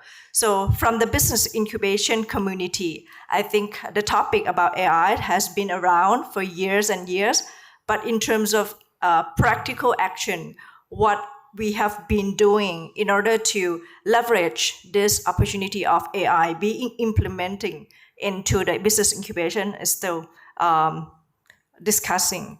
So in Thailand, I think we have been known by many of the countries that we are a country where we have good food, nice service industry, right? But when we talk about AI, it's something kind of not so clear how Thailand can implement it into our industry, our business, and in our people. So same thing, when we talk about business incubation, as the association, we are building the awareness of those who work in the incubators, because they might know that AI is coming or AI is in the business now, but as they are grooming the startups, not many of them know what to do with AI, not even for their work, not even for startups. So that's something we are trying very hard to build up the awareness around it. So today, my talk would be around the overview of how AI will be integrated to business incubation and also to explore the immense opportunity it can create for business incubations and entrepreneurs we are grooming. And last but not least, I would also address some challenges that come with embracing AI into business incubation community. So as I show on this slide, I will take only 2 to 3 slides to share with you about the role of AI in business incubation. So there are many ways that AI can be integrated. I look at AI as one tool. So business incubation is a core function. AI can be something that help facilitate the work of incubators. First of all, to streamline your administrative process, right? Something that you have to do like tediously, a day-to-day operation. Now AI can be a good tool to facilitate your work. So your team or even the executives, the directors, the managers of incubators, they can proceed to all the routine work a lot more faster than using like all the human job. So we can use like natural language processing and also other robotics process automation to help incubators to overcome all the administrative tasks. For example, scheduling assistance. Normally we have to juggling around, right? And when you want to make a schedule for your startups, your mentors, and some other investors, right now AI is in place, so it's a lot easier for you. Document processing or other paperwork, and also the compliance checks, right? Because it used to be a very tedious work.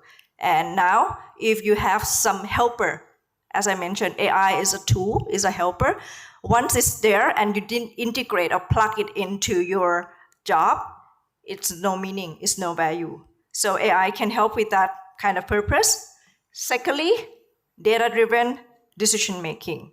So as Andrew mentioned, when he was asked to deliver the keynote, first thing, how we can gather the key information that could be delivered to the target audience. So once you got that kind of information input, then you reconsider if that input makes sense to fit the context you are going to deliver. So the decision making is also the same. When you see AI can help you, can facilitate you in gathering information, but at the end, you have to use your own judgment to whether proceed on what AI suggested. So it will help gathering a big pile of information, and the incubators can make more informed decisions based on the quick suggestion from AI. For example, market analysts, right? So you previously have to subscribe into market statistics from this brand over to another brand and make sure that you gather kind of a non-biased information and come up with market analysis report for your incubatees. But right now, everything is available, so you can use AI to help you strengthen your work as the market analysis report, capital benchmarking, investor profiling. So these are some of the examples of how data-driven decision-making would help incubators. And the third point where I would like to address, it's about mentorship and resources. Why AI can help people or startup in the aspect of mentorship and resources. Simply because when we talk about AI-driven platforms, it can recommend customized, tailor-made resources. As you know, you are in the business incubator industry, so not single solution can fit all. Every session that you have with the startup is supposed to be mainly one-on-one to customize the the perfect solution or at least optimal solution to make them grow. So AI could help you bring in the customization into your support to the startup based on data-driven insights. And last but not least, the role of AI also help you enhance network and collaboration. Of course, AI cannot replace human touch, but they can identify, or we simply call know who, right? We can know how right now from searching AI, but it even better if we know who and use our relationship trust to build upon the relationship amongst people. So these are the 4 key role of AI in business incubation, which comes to the opportunities.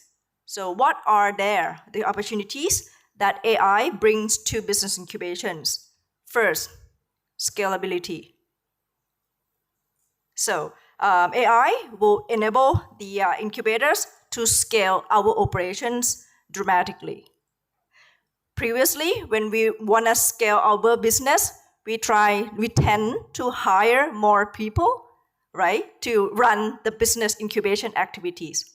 But right now, when people know how to utilize AI into their operation, some of the work has been delegated to AI, and now we only have people to do just some jobs that needs heart, that needs human touch, that needs people skill. So virtual incubation will be a lot easier with AI to remotely support startups globally and to break the geographical barriers. Secondly, the opportunities of having AI is to help do predictive modeling. So when you are grooming a startup, you try to come up with what business model, right? How to make them grow, how to make them success, how to make them wonderful in the business. But when you are tired, this needs a lot of creativity. So AI would ease your job, but doesn't mean you are out of your business, but it would help you, give you some guidelines how to create something more valuable to your startups. So AI can help generate some key indicators that identify potential performance for the startup in early stage, or even success models for them. And third, about cost efficiency. Why AI help you in cost efficiency? Of course, automation reduce the process of manual intervention. So it can reduce operational costs. It makes incubators more accessible to a wider range of entrepreneurs, including those in underserved communities. So you don't have to travel from one side of country to another just to meet them up. But the AI would help you to get in touch with them to understand their context a lot easier. And last but not least, AI can help accelerate innovation. As Mr. Andrew mentioned, AI can generate the opportunities for the companies to integrate it into their business model. So I know it's not nice to have, but it's a must-have tool in many businesses now. Even though you are not in digital tech startups, if you are just someone who run food industry, who run just laundry business, why AI would help? AI can be a tool to integrate you to do CRM, right? To build relationship between yourself as a business with your customers, to help you to understand, to empathize your customers more and more. So that's why incubators can help startups incorporate AI into many sectors: healthcare, finance, agriculture, and many more, to increase competitiveness and growth potential. Anyhow, there's not only opportunities out there, challenges also something we have to consider. First, as AI are the tool to analyze the big data, how can we make sure that we have a good access to quality data? Quality data, in my meanings, covering both quality in terms of how good the structure of data has been prepared and the amount of the data that makes your machine learn it well enough. So a high quality, a well-structured data, where many startups lack of the data infrastructure. And it comes to the role of business incubators. How can we help them to find a good infrastructure to fully benefit from AI? We need to assist our startup in data management and also some governance. So in many cases, in overcome this challenge, the incubators try to partner with data providers. For example, if you are in specialized food business incubators, you probably need to find some market data around the world of how food business growing in every aspect. So the market data statistics would be one of the partners you are looking for. So in that regard, I strongly believe that no one knows best except us, because we are the one that operate our business incubation to serve our startups. So we have to understand the profile of our startups and profile of ourselves, what kind of value proposition we are delivering, and what kind of tools that we use in order to strengthen our values. Secondly, the second challenge would be around the bias in AI algorithms. Well, in many cases, data has been limited. So for those first or some set of data that has been input in the system, it might not be what we call generalized enough. So when you use that set of data to come up with AI suggested solution, it might come into a bias answer. So we need to be aware of the bias data, how to make sure that the data has been generalized, fair, and inclusive.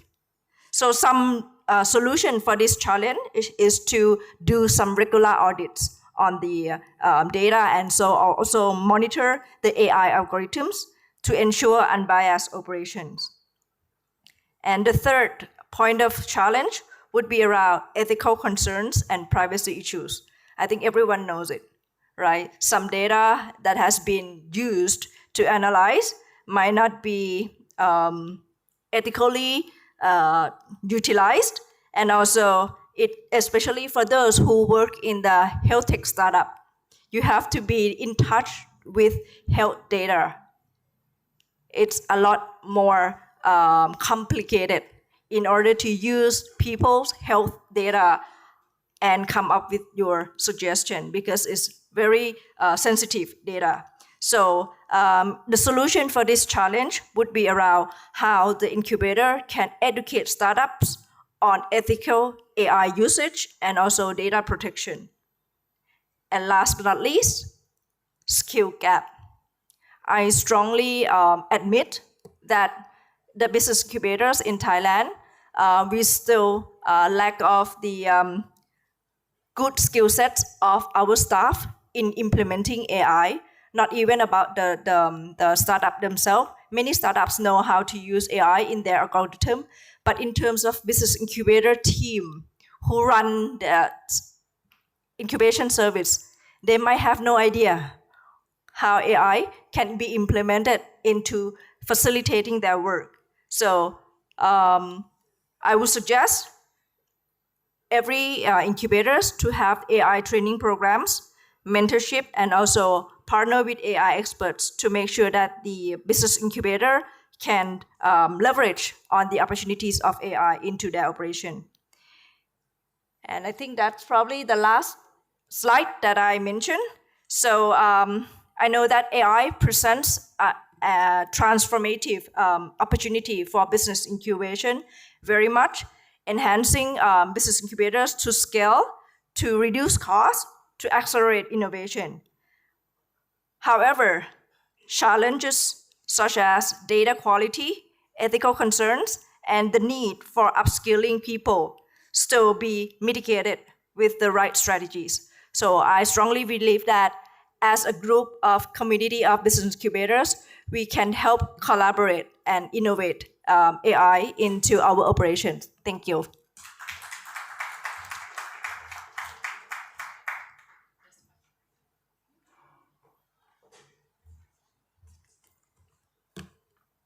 Thank you so much for that, Ms. Lim. Moving on, we are going to start off with the interactive panel discussion now.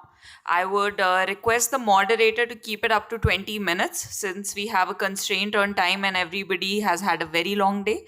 So I'll give you a 5 minutes heads up at the end so you can conclude the panel discussion by then. For the panel discussion now, I would like to welcome back Mr. Andrew Wong, Ms. Ling, and I would like to invite Mr. Ojaswi Beber, the CEO of Amity Innovation Incubator Center, to join us for the discussion. This special session will be moderated by Dr. Balachandran, the VP of ISBA. Please join us on stage, sir.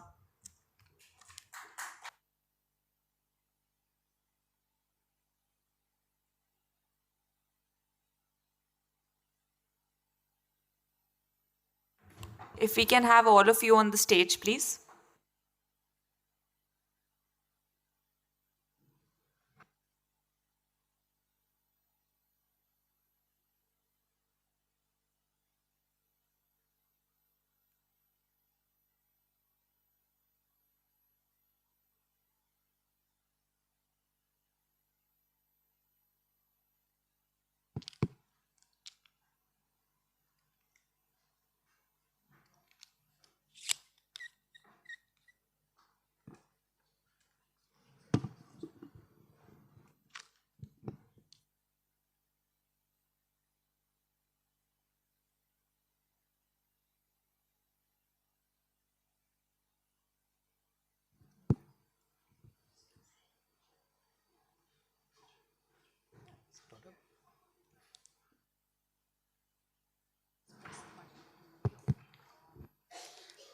Good evening, friends.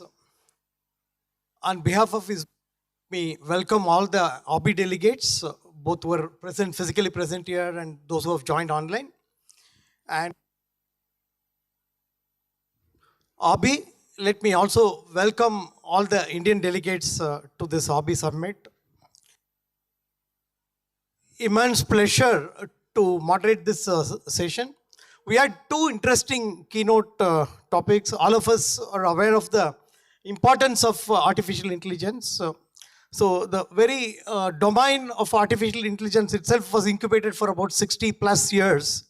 What started as a Dartmouth project in US way back in '56, it took several elements to come together to become a usable tool for the society. Even in the Stanford Artificial Intelligence Laboratory, sometime in the early 2010, 2011, the ImageNet project, which was collating several images, annotating them, tagging them, all that could not be used for a productive purpose. The use case was not found that easily.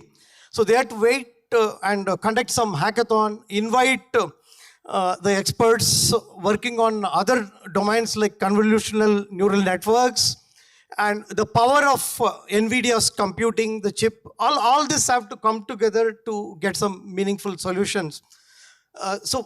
When the technology itself had a long gestation, the use cases, the potential applications, the productive outcomes that to impact the society, it's again, interesting times we are in.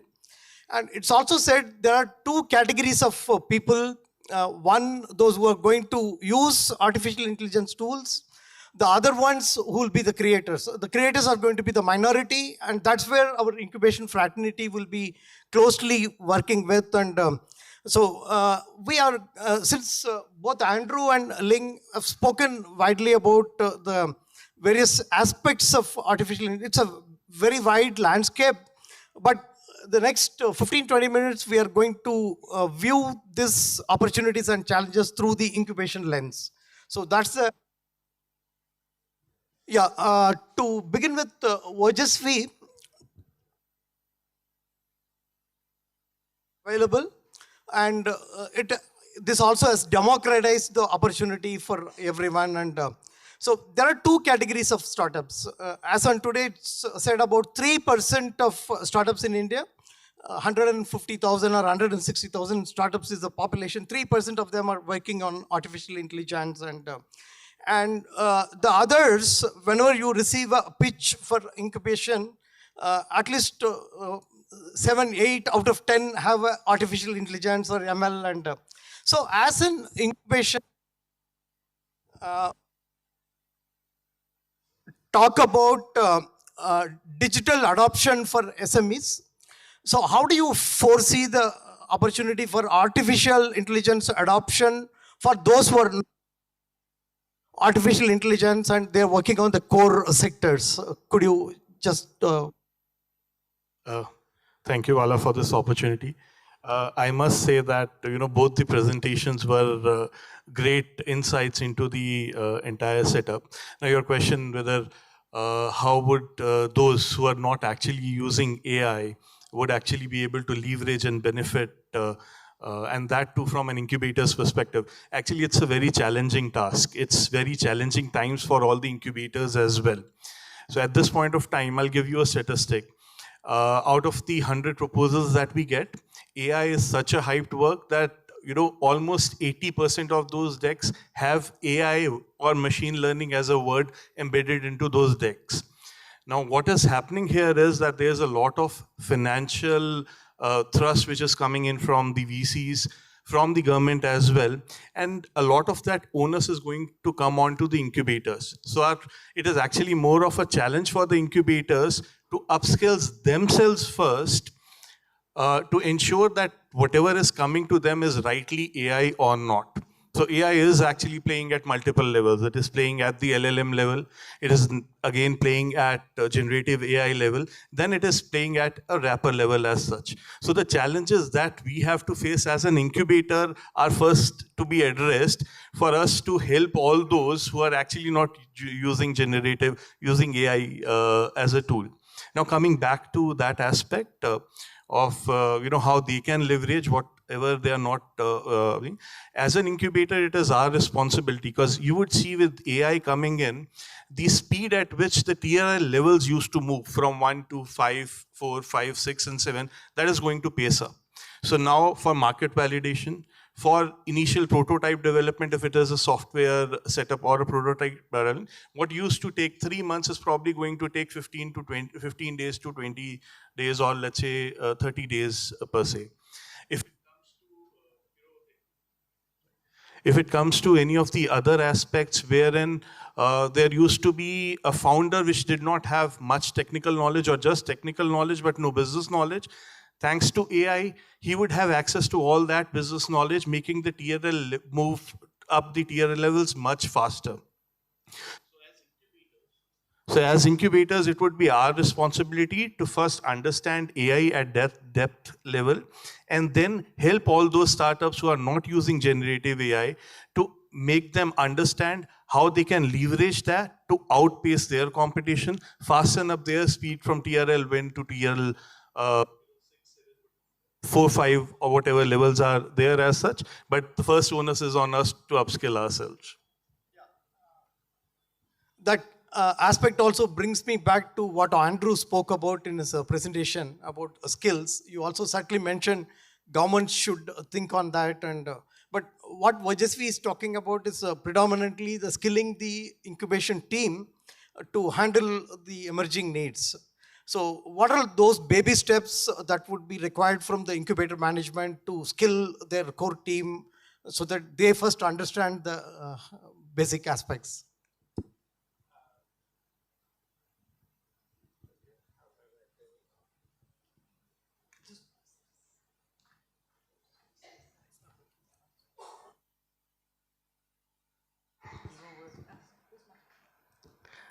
Okay.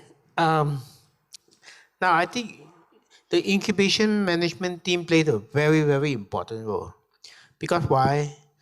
The incubation management team need to keep abreast on what's happening with technology today. So definitely we have to upskill ourselves, improve our knowledge on AI, and disseminate this information not just to the the incubators, but also to the market in general. Because the incubation manager or the incubation team actually connects the incubator with the market. So if the market is not ready, then we have a disconnection. Now, if you look back 30 years ago, or maybe 20 years ago, we talk about digitalization. I talked about digitalization 20 years ago. And that was an uphill battle, right? It's an uphill battle. But yes, some do adopt digital strategy. Those days were ERP, right? ERP, CRM. CRM wasn't that popular actually, but ERP, yes. Okay? So, and 20 years ago, I was dabbling with AI. But AI, when I was doing my time, I actually failed in my business because of AI. So people are not ready.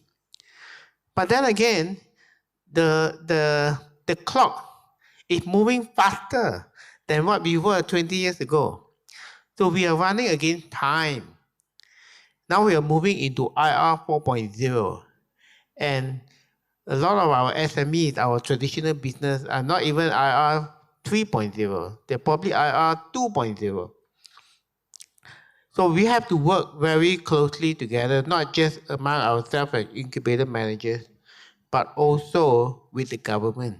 The government has a important role to play to educate the industry that they have to upscale. They need to improve, because if you don't improve, you will die. And what we see today in our economic, GDP and so on that goes up and down, is economic transformation. Our entire economy is transforming. In Malaysia, the government finally realized that and start to look into AI. We are building AI data centers in Malaysia, right? And in Southeast Asia, that is where the gold mine is. AI data centers, cloud data centers. Okay, so the government is realizing that, and they realize that they also need to upskill not only the talent, but also businesses. They have to create the awareness. And the Ministry of Human Resources actually estimated that they have to upskill a few million employees to be ready for the next wave, which is AI. We have long way to go. But we can only start. We have to prepare, as I mentioned earlier. We have to prepare and get started now. Because if we are not, then we are in trouble. The whole country will be in trouble. Right? So he who controls data, that's where you get your competitive advantage. And of course, those who are creators of AI, you also have an important role to play. Because why? You have to work together with us, right? Where we have the linkages to the market to educate the market. Make sure we are present there. Every day we have to shout out AI. And then one day the world will wake up because they realize that AI is overtaking everybody. So business at the speed of thought, when you talk about the information age, it lasted 20 years. But AI, 5 years. 5 years. And it's already reached the kind of level in the days of Bill Gates. So Bill Gates used to say, if I were to redo Microsoft again, I will look into AI. So that shows it is a very, very important thing for the human race. Yeah, thank you. I'll move on to Ling, you also spoke about virtual incubation and opportunities of using AI. And so one of the important services an incubator can offer to the startups is access to market. How do you leverage the power of AI for facilitating market access? Yes, sure. Thank you for the question. I'm sure that we have been working to support our startups by pulling up the data on the global market opportunities, right? But when in the old time, we have to look for the published market statistics from a certain brand, a certain company that they do market survey. But right now, in order to get going faster, I think AI help accumulate those kind of data and pinpoint which market you should go first. And even more, what kind of compliance you need to be prepared. When you go penetrate the new market, it's not just you export your product there and then it works, right? So there are a lot of compliance involved. So that's something startups can be prepared ahead of time.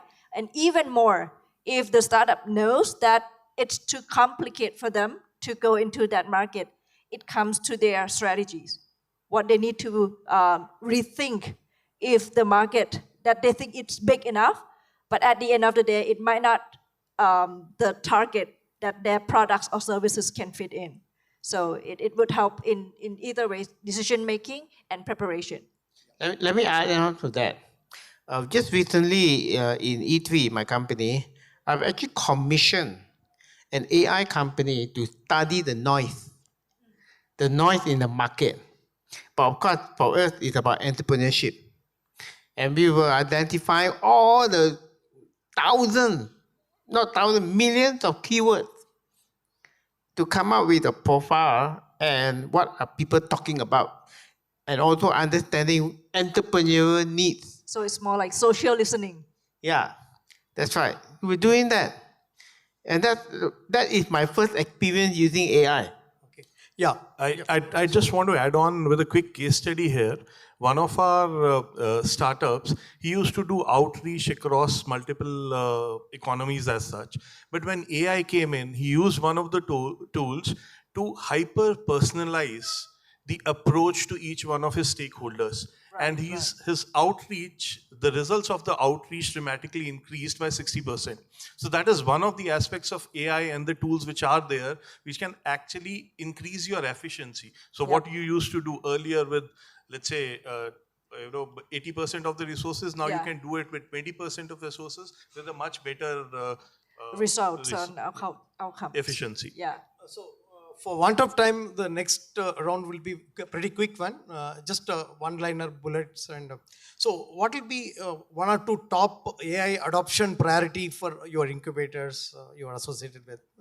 So as an AI priority, first one would be upskilling of the incubation setups as such, and then hyper-personalization of advice to incubatees, so that it is not, so you can actually customize the advice with respect to the business stage, scale, and requirement to that particular setup. So that's something that we're going to move on to.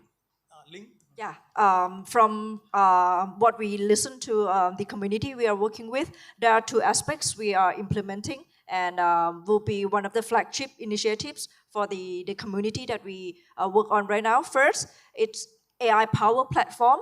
It's going to be a back end of the incubation to use AI as part of their day-to-day operation. So you can track the growth of the startups, to check the milestones they commit with you from the beginning, and also to see the progress of their business development. Secondly, would be around the market access data. So we partnering with Google in Thailand to do global landscape monitoring on which products has been exported to which country in what scale. So now we have that landscape ready. If you are in the business who are producing that products or services, it would help them to foresee opportunities across the world. Yeah, Andrew. Oh, I'm waiting for Lin. Why I'm saying that is because we wanted to build our own incubation management system. exactly to do the same thing. But when I heard Thailand is doing it, I say, why not? I just use Thailand technology and not, yeah. So we can collaborate together. And the interesting part is that when we put in 1 million of our entrepreneurs into the system, right, then we will be able to learn a lot. And this is the global system. So yeah, then later we will leverage on the AI. Yeah, thank you, Ojasvi, Ling, and Andrew, for being a fantastic panelist and sharing your interesting insights. Brother, we've missed out on your views. All three of us have given our views. We've missed out on your views now. See, quickly, I think from general intelligence, now it's generative AI. I think it's moving towards organized AI. So every transition will have its own challenges, and post-COVID, we also had a lot of difficulty in the space-based incubation services, now virtual. So this is going to be an interesting tool, but how do we use it and how do we adopt even ethical aspects, all that were spoken about. I think let's be prepared to meet the realities. Yeah. Thank you. Thank you all.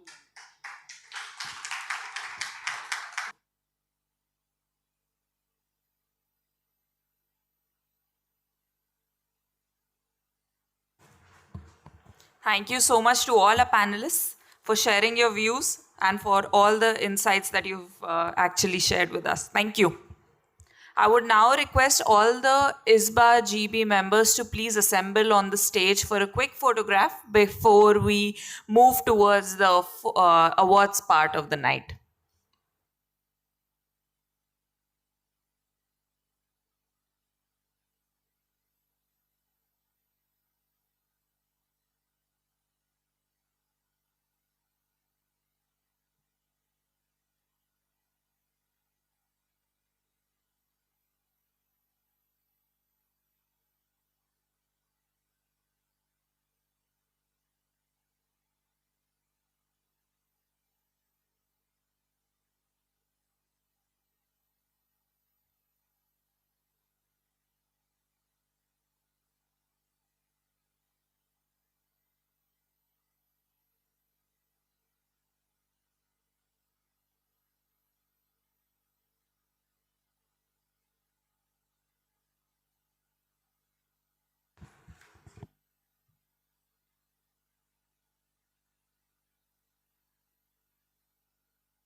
And since we have the ISBA team assembled, I think the AABI team also now I can invite on stage. Please, guys, if you can also join us for a quick picture before we get to the awards part.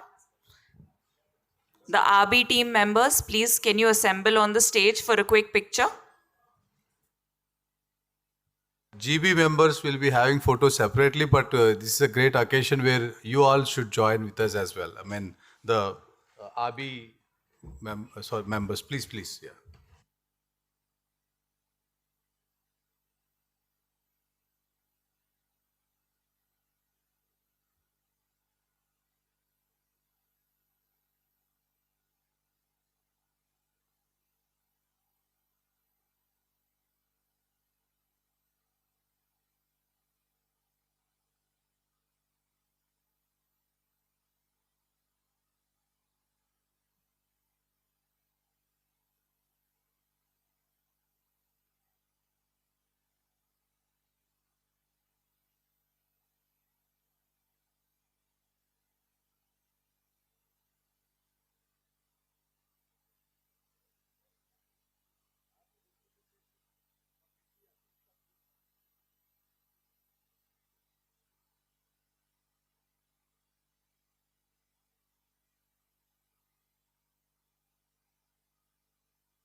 So, Jeet, also, if you can join us on the stage, please, for a quick picture. Please, guys.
if I can ask the members to please assemble back on their seats. We're going to now move on to the awards part of the ceremony.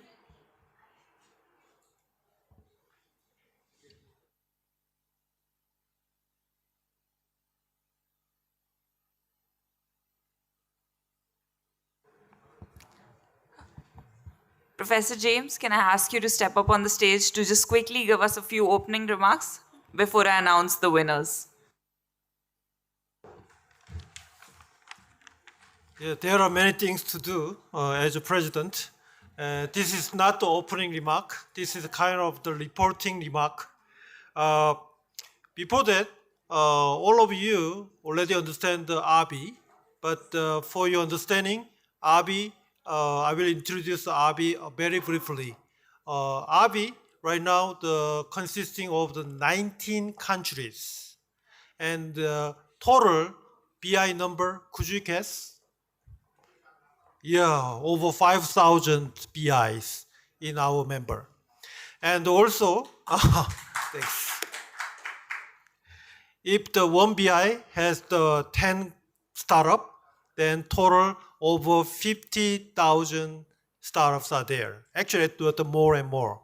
So actually, this T-Hub is the world, the biggest, the BI. I heard about that. So this is a very wonderful place to do as a ceremony.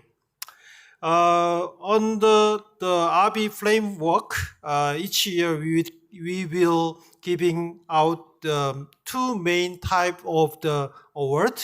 The first one is the AABI Incubator of the Year. So that is for the BI. And the second one is the AABI Torch Entrepreneur Award. That is for the startups. So far, so we have since 2000 and over 20, this is the 30th the ceremony. So far over 35 BI Incubator Award winners there, and nearby 106 Entrepreneur Award winners have so far we have. For this year, we have received over 20 applicants from the 7 AABI member countries. So covering a wide range of industrial sector, such as the healthcare, biochem, ICT, energy, etc. And very respectable 9 judges from the AABI communities have dedicated their time and labor effort in evaluating the application to short list of the winners presented here today. So before we proceed, I would like to take this opportunity to thank everybody who has been involved in this year's award. To all of judges and to all of the participating incubator and entrepreneurs. Especially to the secretary's team, the very strong, the crew member in the Shanghai STIC, and especially thanks to the ISBA. All right, let's get the award ceremony started. Thank you. I'll request you to please stay on the stage only. So the AABI Incubator of the Year award goes to MeitY Innovation Incubator.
Yes, I believe there were some schedule conflicts and they were not able to hear. So virtually a big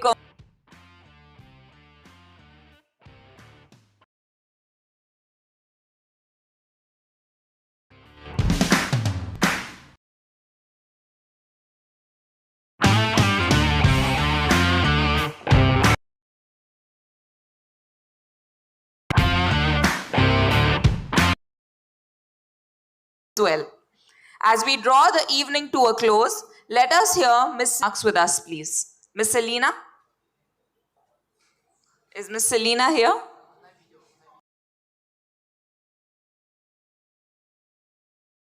That for you guys then.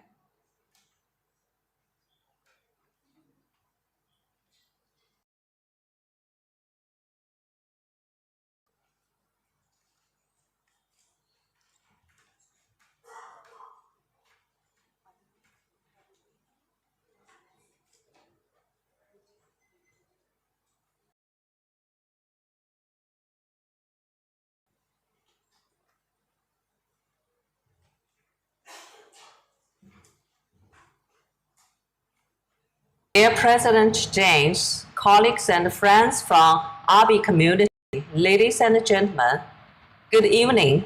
I'm Selina Huang, Vice AABI, and it has been a great pity I could not join you on site at the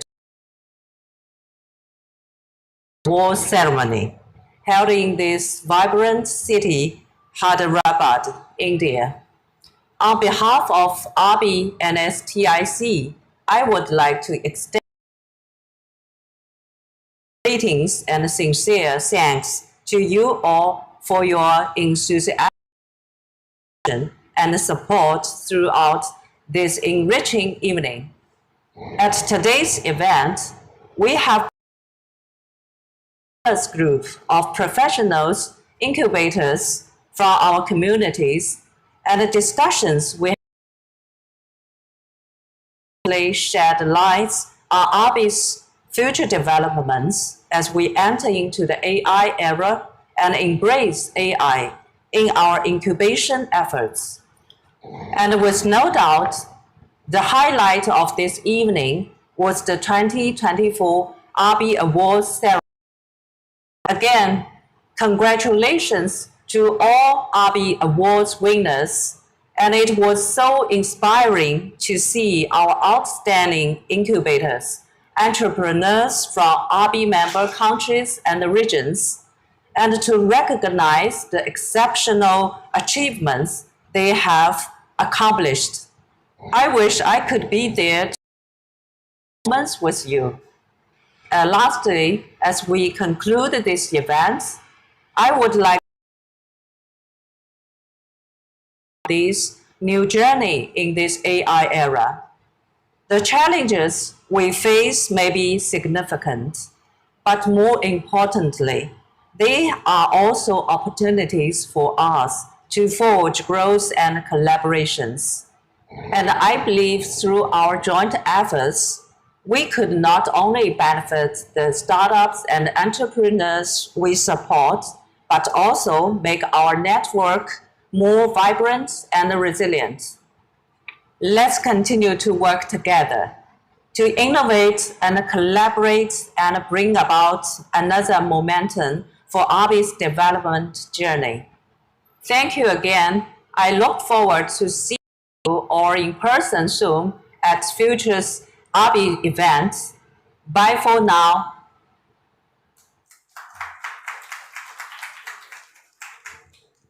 Thank you to Miss Selina virtually if she can hear us and see us. Please now step on the stage, little bit towards that and move on the other side, face towards the screen. The photographer can step up on the stage and he can take a picture.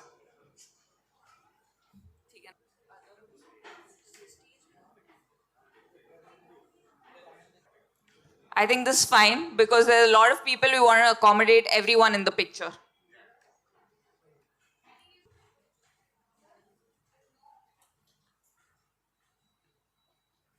Guys, everyone a big smile. I know it's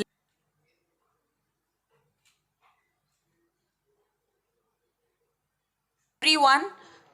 Please head towards that outside door where you.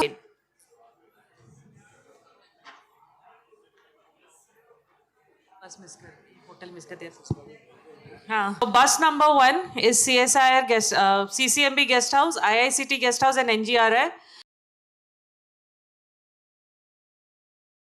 Nagol as well as Medipalli. Third one is Grand Continental and Minerva Grand. Please try to conclude your dinner in 30 minutes. It will take us at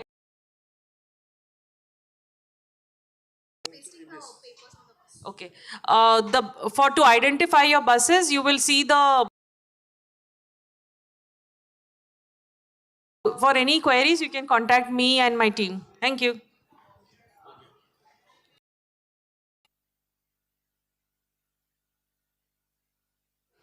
Guys, please head outside for dinner and network.